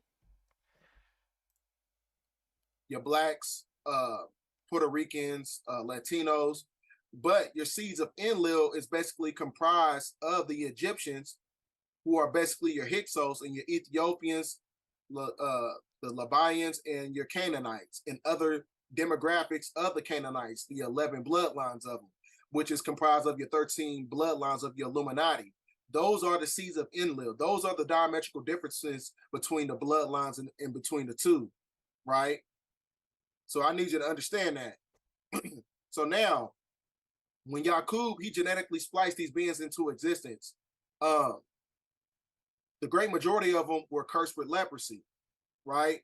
And leprosy is basically a vampiric disease, right? Vampires on the bingo card. I'll count that. It's a vampiric disease, which is a form of a weakness. It's a genetical weakness, and lepers suffer from Nosferatu curse. And Nosferatu. Can't say Nosferatu. A weakness. It's a genetical weakness, and lepers suffer from Nosferatu. It's genetical. Curse. And Nosferatu is basically an emulation of Dracula or vampire, right? We're gonna get into that. Oh boy.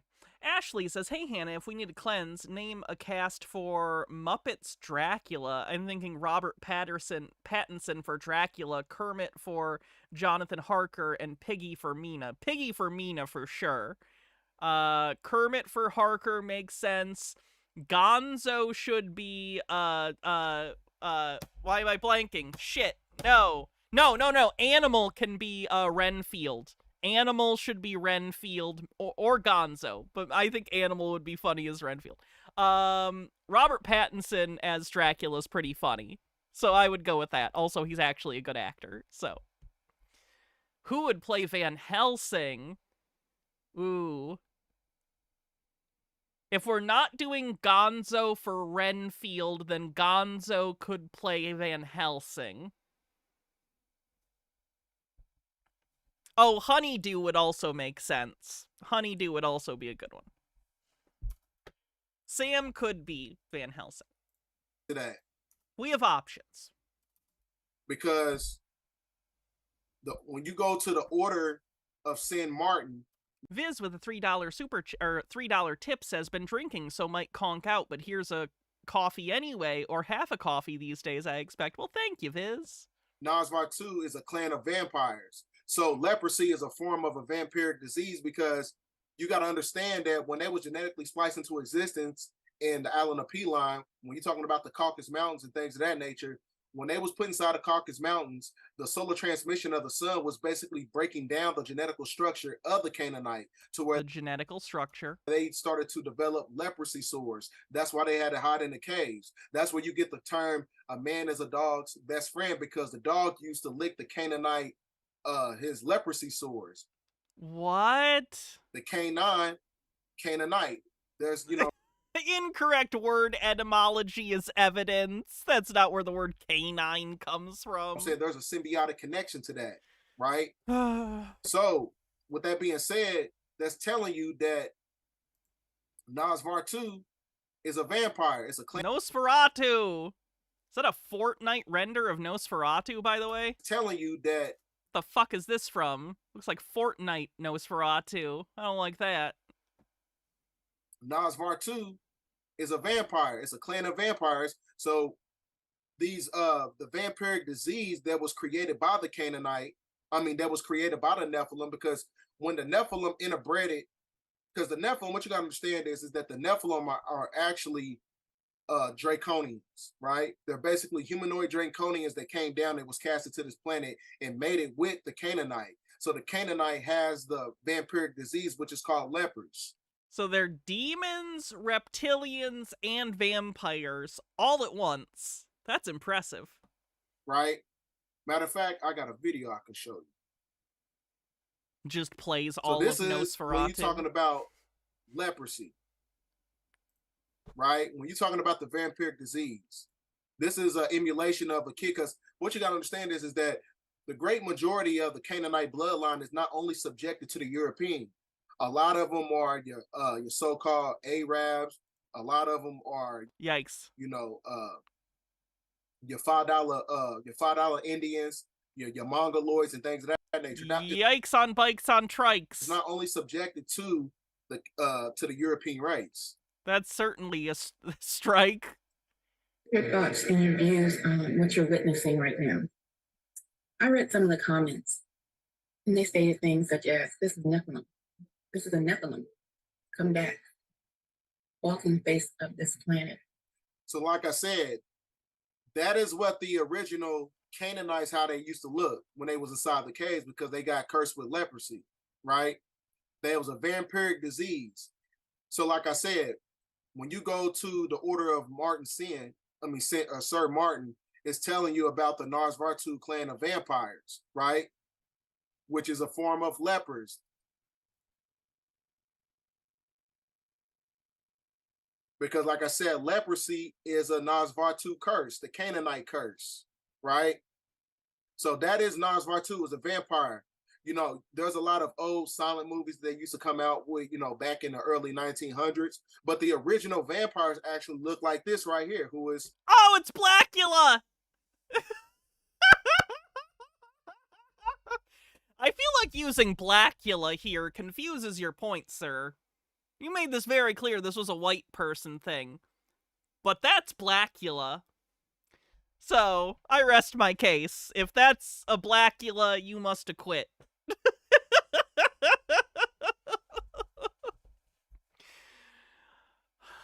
I own Blackula and Blackenstein on Blu-ray. Anyway. Blackula, right?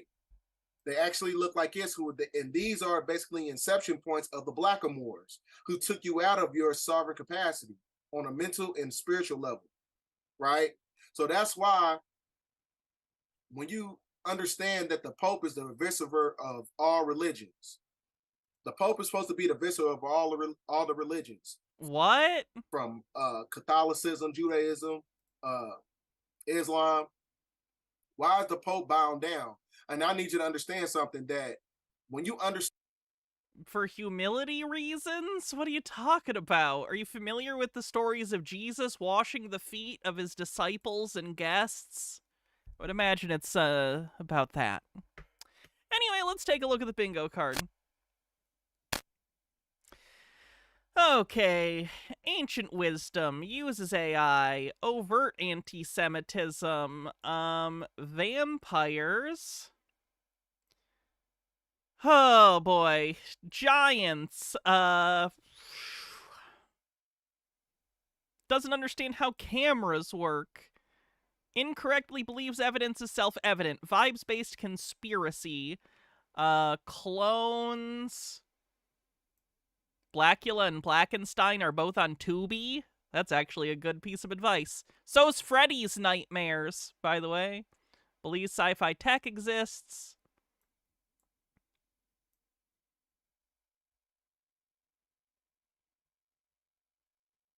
Incorrect word origin is evidence. Word salad.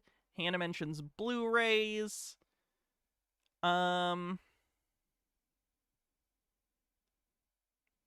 Thinly veiled anti-Semitism. Satanic.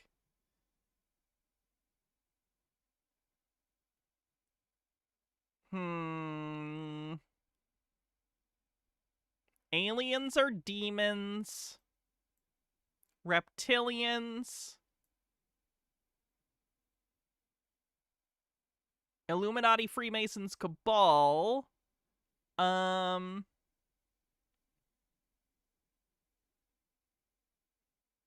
Anything else? Am I missing anything? Probably something obvious, huh? The Matrix got mentioned, so the Matrix, I guess.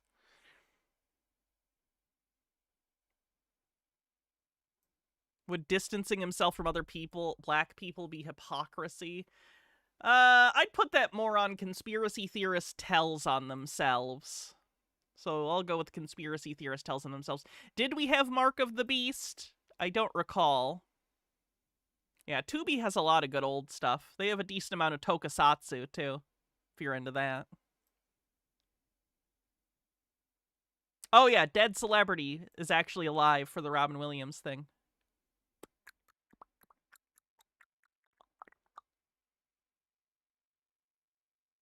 Anyone on the Mark of the Beast thing? When was the Mark of the Beast? I know someone said it. Someone else might have said yeah, but, like, could you give me specifics so I can try and jog my memory? Did we have recording in car? Oh yeah, the other guy. Yeah, we had recording in car because Reptilian guy had it. I don't think we had forced sterilization or chemical fear-mongering. Alright, no one's saying anything in regard to the Mark of the Beast thing, so... moving on.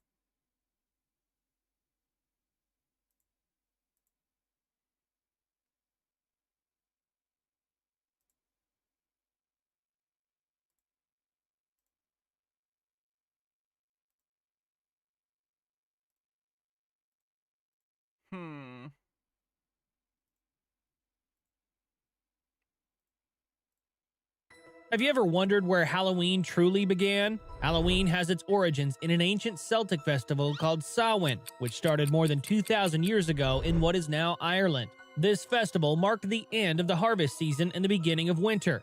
It was celebrated on the evening of October 31st, right before November 1st. The Celts believed that during this time, the boundary between the living and the spirit world was very thin. They would light big bonfires to keep away evil spirits and wear costumes made from animal heads and skins to pretend to be spirits and protect themselves. People came together to make offerings, share food. Yeah, he's saying Celtic like Celtic, which I only ever hear in regard to the sports team. Don't know. Might be AI. From the harvest and do rituals to predict the future. When the Romans came into contact with the Celts, they added some of their own traditions to the mix, such as commemorating the dead and celebrating the Roman goddess of fruit and trees. Oh, the goddess of fruit and trees sounds evil. Super excited to make another video. If you are new, my name is Roxy, and I make videos to give biblical advice and just share my perspective in Christianity. So, the Bible says you shouldn't suffer a woman to teach, okay? So stop it. The Bible says you're not allowed because you're a lady. As you can see by the title, we're going to be talking about Halloween and just my beliefs about Halloween and how divided we are as a church. Like, this is insane that we literally have to have this discussion, but You don't have to have this discussion at all. You're choosing to have it. I would say it's insane that you feel the need to have this discussion. here we are. So I will talk a little bit about... Is this my costume for Halloween? No, this is just a normal stream costume. I don't have a costume this year, to be honest with you. The history of Halloween. I won't go into a deep dive just because I feel like I just won't do justice. I'm going as the same thing I go as every year. A horrible disappointment. Just to it. I will link some links below of where you can find like just a deep dive of the history of Halloween, because I personally learned that Halloween really came from different areas of the world, and it just all came to the melting pot of America, and it is what we know to be Let me guess, you think all of those different cultures are evil because you don't understand them. today. So I just don't have the time or energy to like dive into that. So you guys are going to have to do your own research, but I'll put the links down below. Do your own research on the bingo card said by an idiot. I'll just give a little glimpse of the history because some of the history does align a lot with what Halloween is today, even though there's a lot of Christians that say, no, it doesn't. It has nothing to do with it. Yes, it does. It has a lot to do with it. And there's just so many similarities that you just can't ignore. So, as you guys know by the intro about the Celtics, so they... Celtics! I'm gonna die! Really... If I'm lucky. Had this thing of like getting together, having a bonfire, and just really, they thought that you had a connection with the other side of the spiritual realm, with the dead and demons. They believed that because at that time it was harvest time, crops were dying, people were dying, there was a lot of sickness, just there was a shift and change in the world. The nights, the days were like shorter, the nights were longer, and it was just cold, right? So they felt like there was just there was the thin, it was so thin within this world to the other world. They were able to have this connection, and the demons or the ghosts or the spirits were able to come to the other side and connect with them. So that's how basically, I guess, have fun at D&D, Amber. Trey shared with me some stuff about what you guys are going to be doing in D&D tonight. Good luck. Let me know how it goes later. Everyone wish Amber and her D&D party good luck. They might die. Good luck. Halloween started, though it wasn't named Halloween at that time. But they wore masks to trick any spirit or demons coming over so they wouldn't bring any harm to them. So that's kind of like a little bit... Phoenix says, this is pedantic, but the plural for Celt is Celts, not Celtics. I don't think that's pedantic. That's just accurate. How it started. Then eventually when it came to the Roman Catholics, they made it into something differently, which is more giving like honor to the saints. Anybody who was in a... Just a Peach with a tip says maybe your Halloween costume should be normal clothes. Yeah, that's not... It's gonna be whatever you guys pick, honestly. Because like I said, for those that don't know, tomorrow we're doing like an all-day Halloween stream. So from noon Eastern to 8 p.m. Eastern, I'm gonna be watching public domain spooky movies, old Halloween commercials, behind-the-scenes horror movies, videos, anything Halloween related with you guys. So whatever you guys pick for my costume tomorrow is my Halloween costume. Higher position of just in the church, and they wanted to give them honor by doing an exchange of a soul cake for prayer. They believed that the prayer that you were trying to do, you were trying to help that person escape purgatory. So like if I was someone came to my door and they were asking for the cat maid outfit has been retired, so there's no more cat maid, Spleen God. Soul cake, I would give them the soul cake, and I would hope that they were going to pray for my loved one who's stuck in purgatory so they can escape that and go to heaven. which is insane. But they really believe that. The Catholics believe that. And which Is she laughing at what Catholics believe when she believes, like, this is... Christians who laugh at other Christian denominations actively piss me off. Like, it actually is like a pet peeve of mine when I hear any Christian make fun of and laugh at another Christian denomination. I heard my mom and aunt do this back in the day, and it just, like, pisses me off. I want to shake them and be like, they believe 99% of the same things you do, dipshit! Like, it's... You believe all of the same things. You nutbag. side note, there's no such thing as purgatory. There's just heaven and hell. But they believe that that's where some souls get trapped in there, and there's still that hope that with enough prayers that person can escape and go to heaven. And they also believe that purgatory is not hell, but it is still tormenting, like the soul is being tormented, but not as bad as hell. So you need to get enough prayers in order for that person to escape. So that's a whole other thing. But so at least that gives a purpose to prayer in the meta. At this point, I'm not really sure what the point of prayer is in Christianity if you can't do anything with it, and it's all up to God anyway. Kind of just feels like a waste of time. They really believe. Fenekagami says, especially because most non-Catholics are basically Catholics until that becomes inconvenient, and then Catholics are totally different. That. Now, that was by like the medieval times when that happened with the Roman Catholics. And eventually, that was like what's it called? That was the saints. Is she aware that Roman Catholics aren't the only Catholics? A lot of people do that, where they'll say Roman Catholics when they mean Catholics. Day. And I believe it was like a 2-day event thing that they did. And it wasn't on Halloween. I think it was like on November or somewhere around there. Like it was after Halloween where they would do that. But eventually, of course, all of that changed. So eventually, by the 17th century, you have in Europe, the mask came upon, and which is a whole other thing on its own. Like I said, I'm not going to go into it, but they masqueraded and had masks in order to change their identity, to either commit crime or do tricks, and it became a whole thing. Because when I think of masquerade ball, I think crime.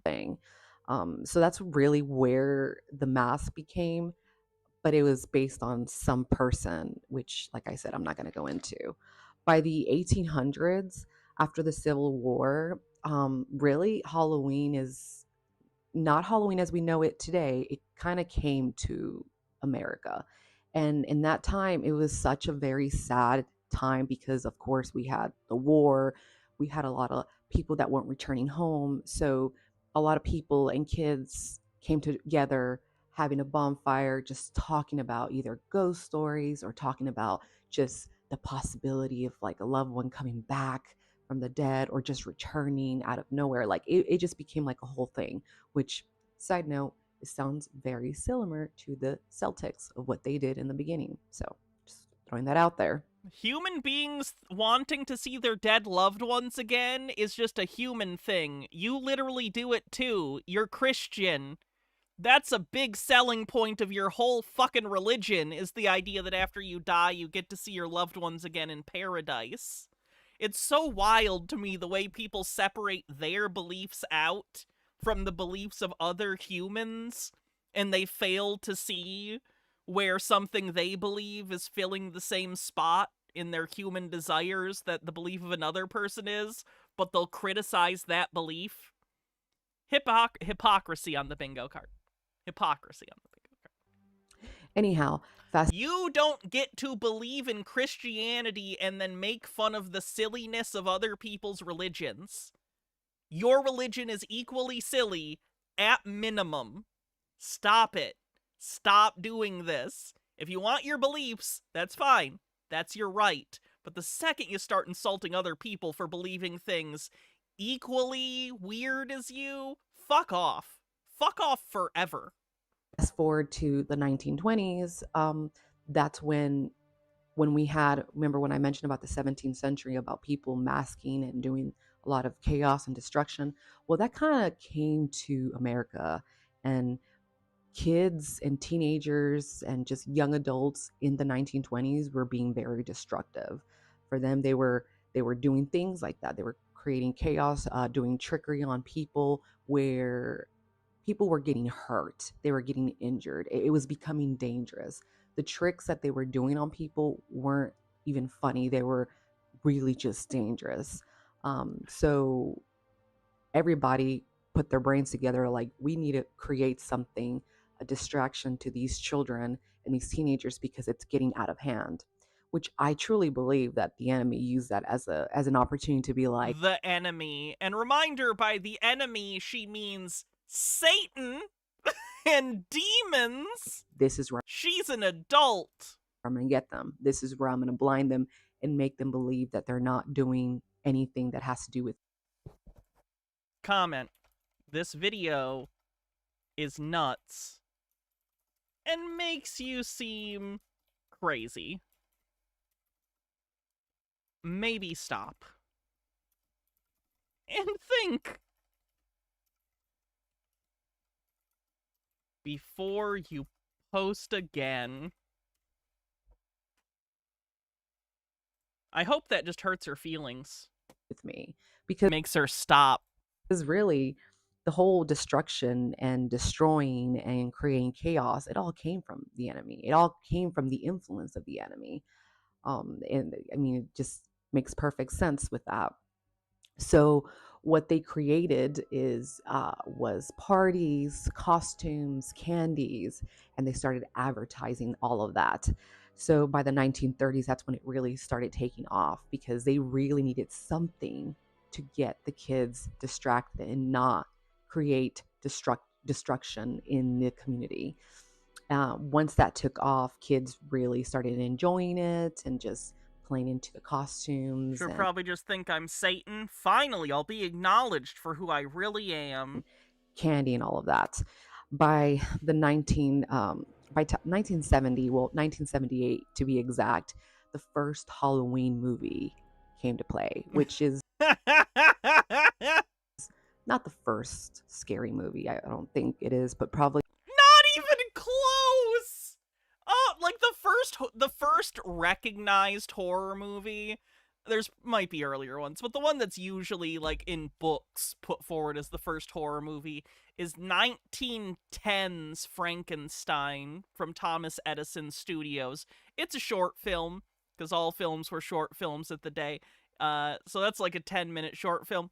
The earliest horror movie that I can think of that's recognized as like a full feature-length horror movie is The Cabinet of Dr. Caligari, which is a German expressionist film. There's probably horror movies that predate that to some extent. The Golem might have been before that, and that's a horror movie. But even like sound films, in the first years of commercial sound film, like only a few years into it, in 1931, we had Todd Browning's Dracula and Frankenstein, and those were both 40 years before Halloween. So it's just a little funny that you're like, I'm pretty sure this wasn't the first spooky movie, and it's literally like over half a century into film. She's just so ignorant. If there was one conspiracy I could Thanos snap away, which one would it be and why? Holocaust denial. For pretty obvious reasons. like the first like Halloween. JFK conspiracy might be the second one, because that's a pretty big gateway conspiracy. COVID conspiracies are another pretty big one. Anti-vax. There's a lot. Wayne, which I'm pretty sure you guys know this movie. And it's called Halloween, which is, I think it's Michael Myers, I believe. I think by now everybody has seen that movie. And really, that movie is really what made Halloween what we know it to be today. That's not even true. What are you talking about? What are you talking about? What are you talking about? No, it's not. What? There's so many things you can attribute to Halloween. That is not one of them. I don't know where she got the idea that the movie Halloween created modern Halloween. It did not. Not even close. it's called Halloween and it takes place on Halloween. You kind of already needed Halloween to exist and be a thing for it to be a setting for the film. And I want to say really quickly, since if you haven't seen it, it's basically a man just putting on a mask, changing his identity, and going around killing people. It's not really changing his identity. Everyone knows he's Michael Myers. He just doesn't have a human face that you see in the film because he's more an idea. He's the shape. He's the boogeyman. He's sort of the platonic ideal of an evil killer. On Halloween. After that, they really started attaching on to just the scary, the gory, the killing, and all of that. And people were really making money off of that. I know that the enemy saw that as an opportunity to be like, well, you make money, I can steal some souls, I can distract some people. If watching horror movies steals your soul, wow, they're getting diminishing returns on me at this point. So, if that doesn't say enough to you, no, I don't think she's seen the movie either. What Halloween is, I don't know what else to tell you, but yeah. And really, that's what I think. When I think of Halloween, I literally think of that movie. I think about what Halloween is, and I think of literally that. And that's what the enemy does. He masquerades himself to a different thing in order to... It kind of just sounds like you're paranoid and have, like, problems mentally. Like, you should probably go to therapy. Distract us. I mean, he distracts himself as almost like a light, an angel of light, and he's not. He's the opposite of that. But we underestimate, and this is the thing with us as Christians, we underestimate what the enemy can do, what kind of influence he can influence us. Torsion Mask says, pretty sure Muppets A Christmas Carol created the modern concept of Christmas. We think that, oh, well, you know what? As long as the Holy Spirit lives in me, there's no way that the enemy or anything can influence me. No, you can still be influenced even with the Holy Spirit. And that's why we need to make sure that we're in our word and we're in prayer and we're fasting in order to make sure that we make the... Christian paranoia is so fun. You know, as someone who is an object of a lot of Christian paranoia, let me tell you, not fun, dangerous and scary. Paranoid people hurt other people. Best decisions. So, of course, or at least are more likely to do so. The costumes, it got a little crazy. Now, a little side note, we also have costumes that are very just sexualized. And I'm not going to lie, I was someone, because there was at one point in my life that I did celebrate Halloween, which is not one of my proudest moments. But I was one of those girls that took the opportunity to be like, it's once a year, no one's going to judge me, I'm going to dress like a SLUT. Oh, slut-shaming yourself, that's healthy. And also, she doesn't even look 30, and this is your attitude? Oh, no. No one will judge me. And yeah, I really took advantage of that and did it, and I dressed up, yeah, pretty bad. But now, man, the costumes are like way more exposed than what they were back then. Is that even true? I don't think there's I go to Spirit Halloween every year. I don't see an appreciable difference between the sexy costumes now and like 25 years ago. I think we pretty much hit like peak, like sexy Halloween costumes sometime in the 90s or early 2000s, and it never really got skimpier than that. Because there's only so much skimpier you can go before you're just naked. You know what I mean? So, like, I don't agree with what she has to say there at all about Halloween costumes. But of course, they're going to get crazier, I'm pretty sure, over time. But that's, like, one thing that I just know that, like, it's kind of crazy. Because at first, like, Halloween almost seemed like it was just a kid, teenager thing. Now it's almost transitioned to even just, not transition, but it's almost made it a whole thing, like, for everybody, like adults, young adults, old people, everybody can participate. That's not a new thing. Adults had Halloween parties back in the day, too. You were just a child, so you didn't notice. This annoys me, too. It's sort of a subjectivity problem, and everyone has this to some extent. But, like, let me put it this way. Your subjective experience doesn't mean that it's the same subjective experience everyone is having right now. So when she was a kid, she didn't know that adults were doing things for Halloween because she didn't participate. She wasn't around other adults in the same way. It would be like me saying today, like, man, kids don't have a lot of Halloween parties these days because I'm an adult and I don't get invited to them, and I'm not in school where you have Halloween parties. You know what I mean? It's not that this thing isn't happening anymore or didn't used to happen. You are just in an age group now that is different than the group than you were previously.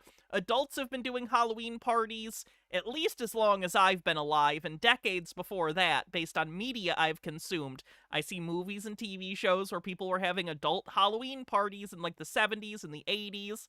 It was absolutely a thing. You just didn't know about it because you were a child, and now you're an adult. So you know less about what, the world of kids is like and their Halloween parties and stuff. Your subjective experience has changed. That doesn't mean the entire culture changed. You changed your part in the culture. Ashley One Up says, tell me this isn't peak sexy. Oh god, what are these? They're like Sesame Street Muppet sexy outfits? Okay. Ooh, sexy Hamburglar! I'm not gonna lie, I kind of want to buy the sexy Hamburglar costume. I think that's fucking hilarious. I find that so funny it hurts.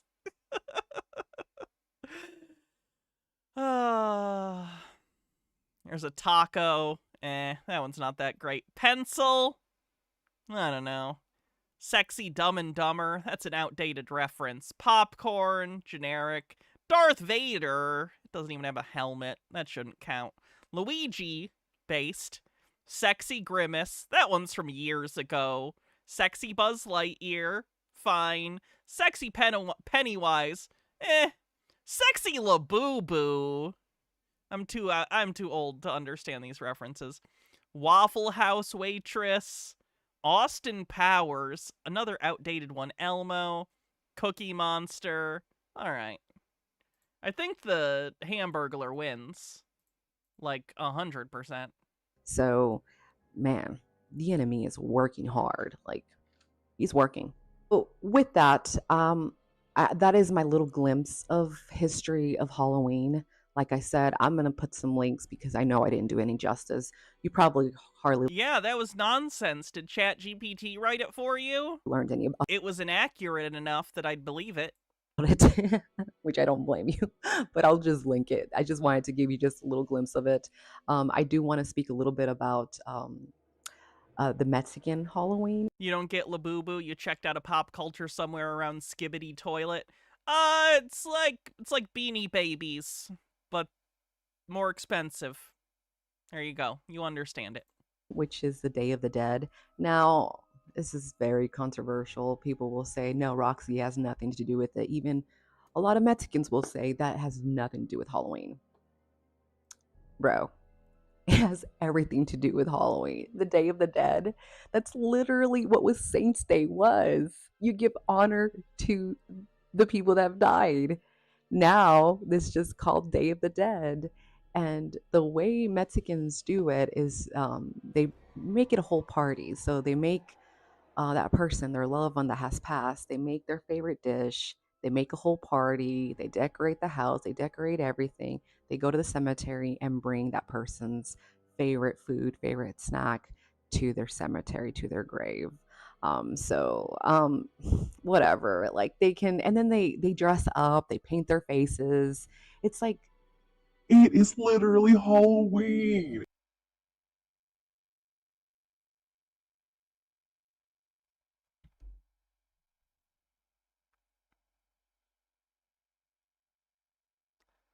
So she's taking broad and superficial similarities and therefore saying they are the exact same thing, when they are not. They have very different cultural meaning. They have different cultural impacts. Like in the United States, Halloween is almost a commercial holiday, right? Mostly people celebrate it by going to parties, by putting on movies, by trick-or-treating, whatever. Day of the Dead is much more connected to like the spirituality and sort of the collective culture and like reverence for the dead in Mexico. It's a different thing. It's a very different thing. So to compare the two so superficially just makes you sound ignorant. It just makes you sound stupid. And I would hope you don't want to sound stupid, but unfortunately, you posted this to the internet intentionally, and you sound like an idiot. And I really don't know what else to say about it. This is pathetic. You sound like an ignorant fucking loser. I'm mad. Can you tell? You're just naming it something else. And alright, I gotta get off this video, otherwise I'm gonna post meaner comments to her, and I don't think that would be very nice.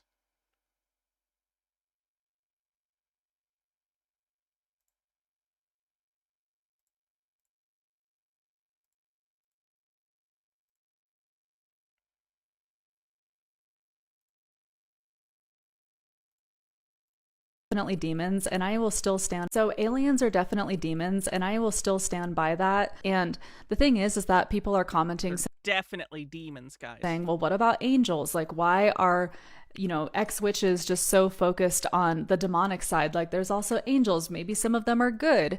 And the thing is, you guys, is that there are some distinctions about angels that just do not match up with even the different starseed entities that will come to people that pretend to be very high dimensional and high vibrational and all of this.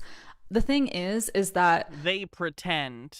It's not the person being delusional. It's an entity tricking them, clearly.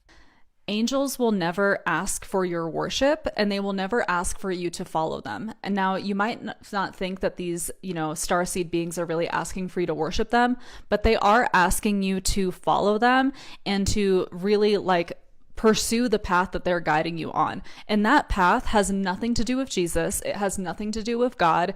It has everything to do with the agenda that they are feeding you with about the Galactic Federation, and that it's your responsibility to raise the frequency of the planet and all of this. Now, that does not match up with God. That does not point you to God. H-Baird with 40 bits says, remember, angels will never ask for payment or your bank information. All that does is feed your own ego and make you feel like Fenikagami says most Mexicans are Christians. They celebrate holidays that are Christian holidays. Halloween is gaining popularity amongst the younger generations, but Day of the Dead is distinctly different, as implied by the statement Halloween is gaining popularity amongst younger generations. Like you are a part of something greater. It can give you a false sense of purpose in your life, which I know that that's very appealing to a lot of us. That's how these things hook you in. However, this is not what an angel is here to do. A true angel is going to point you to Jesus. It's not going to... What's 6'7"? It's a meme for younger people. I think it's from a song. I don't know. Receive any of your worship. If you even... That's all I know about it. Try to worship a real angel, they're going to say, don't worship me, like worship God, worship the Lord. So that is a super important distinction to make.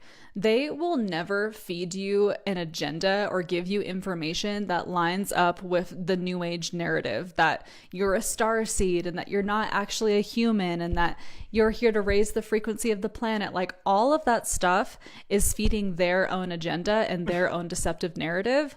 An angel, like angels are definitely out there, you guys. I'm not sitting here saying that angels don't exist because She's not crazy, guys. Of course she knows angels are real. Definitely do. It's just their character is very distinct from the character that you will experience with these alien beings that come to you, especially ones that try to, give you all this information and all these energy upgrades and all of that. Now, the thing is that angels can give you information. They can minister to you. They can strengthen you and support you during times of trouble. However, they will always point you to God. Calling occupants of interplanetary craft. Hell yeah, H-Baird. Solid the Carpenters reference. God, they will never tempt you. They wrote that for International First Contact Day. You to sin, it's which the official anthem of First Contact Day. Includes idolatry and self-worship. They will never tempt you to like pursue witchcraft in any sort of way.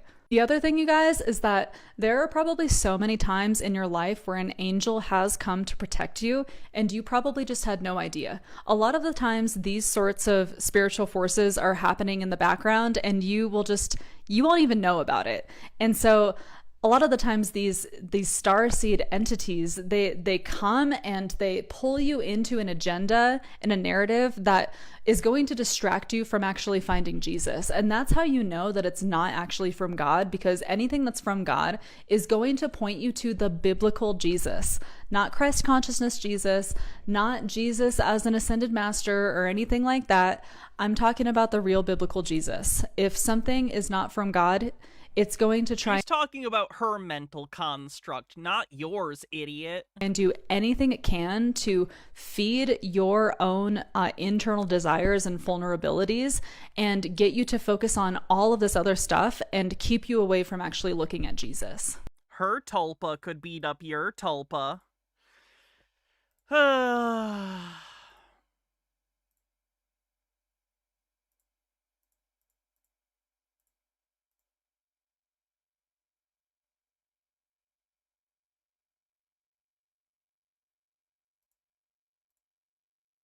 Butter. Should we eat it? Butter. Buttered toast. Butter. I almost burned my old shoes. That's how sick I was of the pain. Foot pain, knee pain, back pain. This information is telepathic communication only, written into scripts and then read by me and text-to-speech software. Enjoy. Kathera, can you tell me what— They didn't write the song. It was originally written by the Canadian band Claw 2. Well, I stand corrected. A typical day of an operative looks like from the time they wake up to the time they go to sleep? Routine is the illusion of stability. But within that illusion, patterns form and reveal truth. Oh, this is the same channel that did the James Rink thing. Interesting. I wonder what their most popular video is.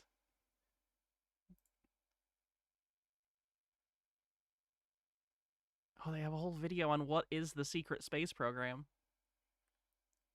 This information is telepathic communication only, written into scripts and then read by me and text-to-speech software. Enjoy. I represent contact with the Galactic Federation military, a coalition committed to protecting sovereign worlds, preserving free will, and restoring balance. Our operations are governed by strict rules of non-interference, proportional use of force, full respect for sentient autonomy, and reparative action where harm occurred. Federation Military Ethical Code, Core Principles, Sovereignty, Respect. Yeah, this voice is AI too. It's weird that they're acting like the lady's voice isn't AI, even though it is. Respect the self-determination of every sentient being and polity. Consent. No invasive action without informed, revocable consent, except to stop imminent genocide or catastrophic threat with multilateral oversight. Preservation of life. Minimize. Ugh. Too much slop today. It's that time again. It's the autumn. The leaves are turning colors. They're falling. It's getting a little colder. And there's this holiday again. What is it with this holiday? Skeletons. Oh no, the spooky skeleton cowboy. He must be satanic. Skeleton. A horse skeleton. A skeleton riding a horse skeleton. A dog skeleton? That's sad. What's that about? A ghost, of course. And spiders, of course. I hate spiders. What is That's the point. it about this holiday? Something is not healthy about it. What is it? Okay, what is this all about? What is Halloween? Is it a fun, nice holiday? Yes. Stop being a bitch. Is it satanic? No. Should Christians... This guy has 1.33 million subscribers, by the way, in case you want to feel depressed. Should people of God be celebrating it, taking part in it? And what should you do? Halloween, Christians, Satan. We're going to open up the mystery of Halloween and what you need to know. It's not a mystery. H-Bird says, you just know that in a couple thousand years, people are going to dig up those 12-foot Home Depot skeletons, and creationists of that era will say it's proof of the Nephilim. It's okay. There won't be people alive that long from now. Ashley One Up says, the best Halloween decorations. Oh no! It's his horse from the Never-Ending Story in the Bog of Despair, or whatever it is. The swamp of what is it? The swamp of Eternal Sadness? What is it?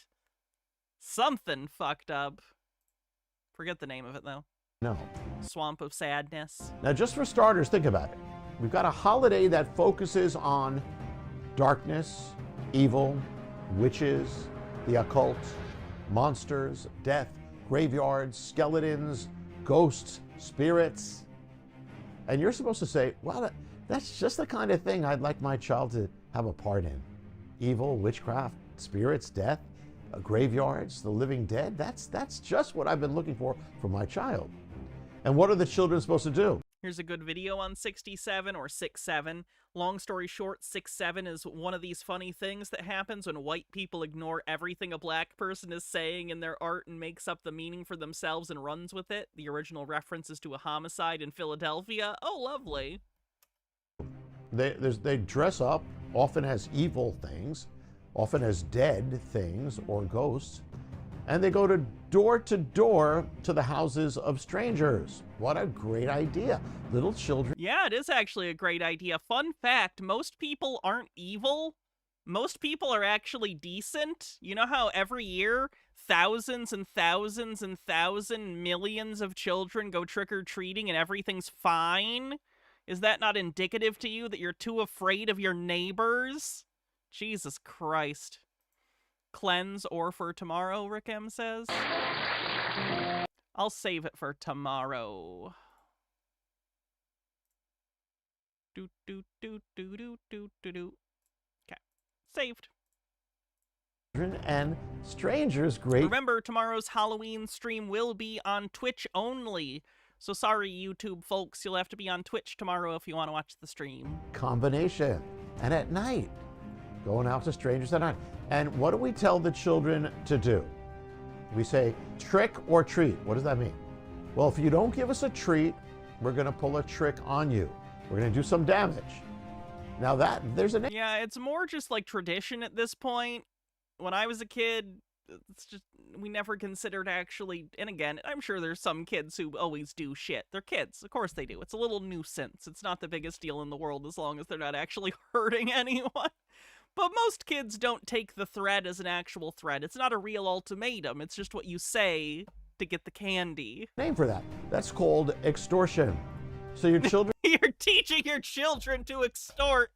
Are to dress... What a legitimate criticism that doesn't make this guy sound like a hack at all. Dress up as evil creatures, go to the houses of strangers and threaten extortion on them. What a wholesome holiday this is. Teaching your children valuable lessons how to extort strangers. And for what? To get candy, sweets. So you get home with a bag of candies, we can remember this, and hopefully nothing in there that some twisted person put in that they shouldn't have. And then you pig out on the sweets and set yourself up to get diabetes. Oh my God, as if Halloween is the primary reason for America's obesity problem. Fuck off. That's not bad enough. It's also connected and added in a mischief element and vandalism, throwing eggs at cars, wrapping toilet paper around the trees of neighbors and more. I mean, not that I, before I knew the Lord, not that I ever did things like that, but this is what happens. Now let's sum it up. You're sending your children out to celebrate a holiday that focuses on evil, darkness, witches, spirits, death. All right, I gotta cut this guy off. He's just pissing me off. Just pissing me off.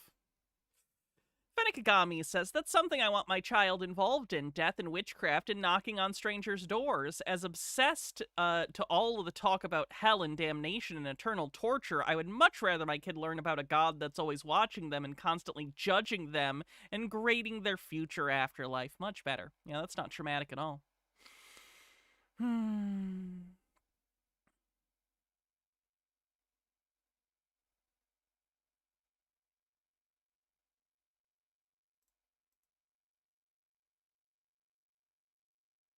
Oh no, that's AI. I'm not watching that. Okay, I think we're done for the day. We're gonna call it a little early just because I know I'm doing a longer stream tomorrow. Omega Dramillion, thanks for following. Lord Skeletor, CPR, thanks for following. Like I said, tomorrow we're going to be doing our Halloween stream, which I'm very excited for. So tune in tomorrow on this channel on Twitch on starting at noon Eastern, and we're going to do Halloween stuff all day. Should be a lot of fun. I understand not everyone's necessarily going to hang out the whole 8 hours, but I hope you can at least stop by and say hi, say happy Halloween, tell us what you're dressed as for the holiday and whatever. It'll be fun. So, let's see who we're going to raid here on Twitch, shall we?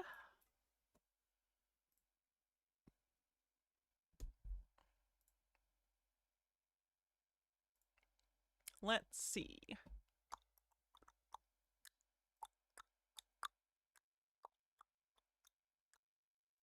We'll raid the Zachary mic.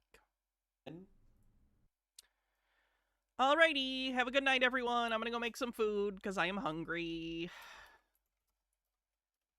If I don't see ya, have a happy Halloween, watch some spooky movies, eat some candy, and I don't know, have a good time. Don't let fashy fucks ruin your holiday. Go have a fun time, okay? You deserve it. Alright, have a good night, everyone. Bye-bye.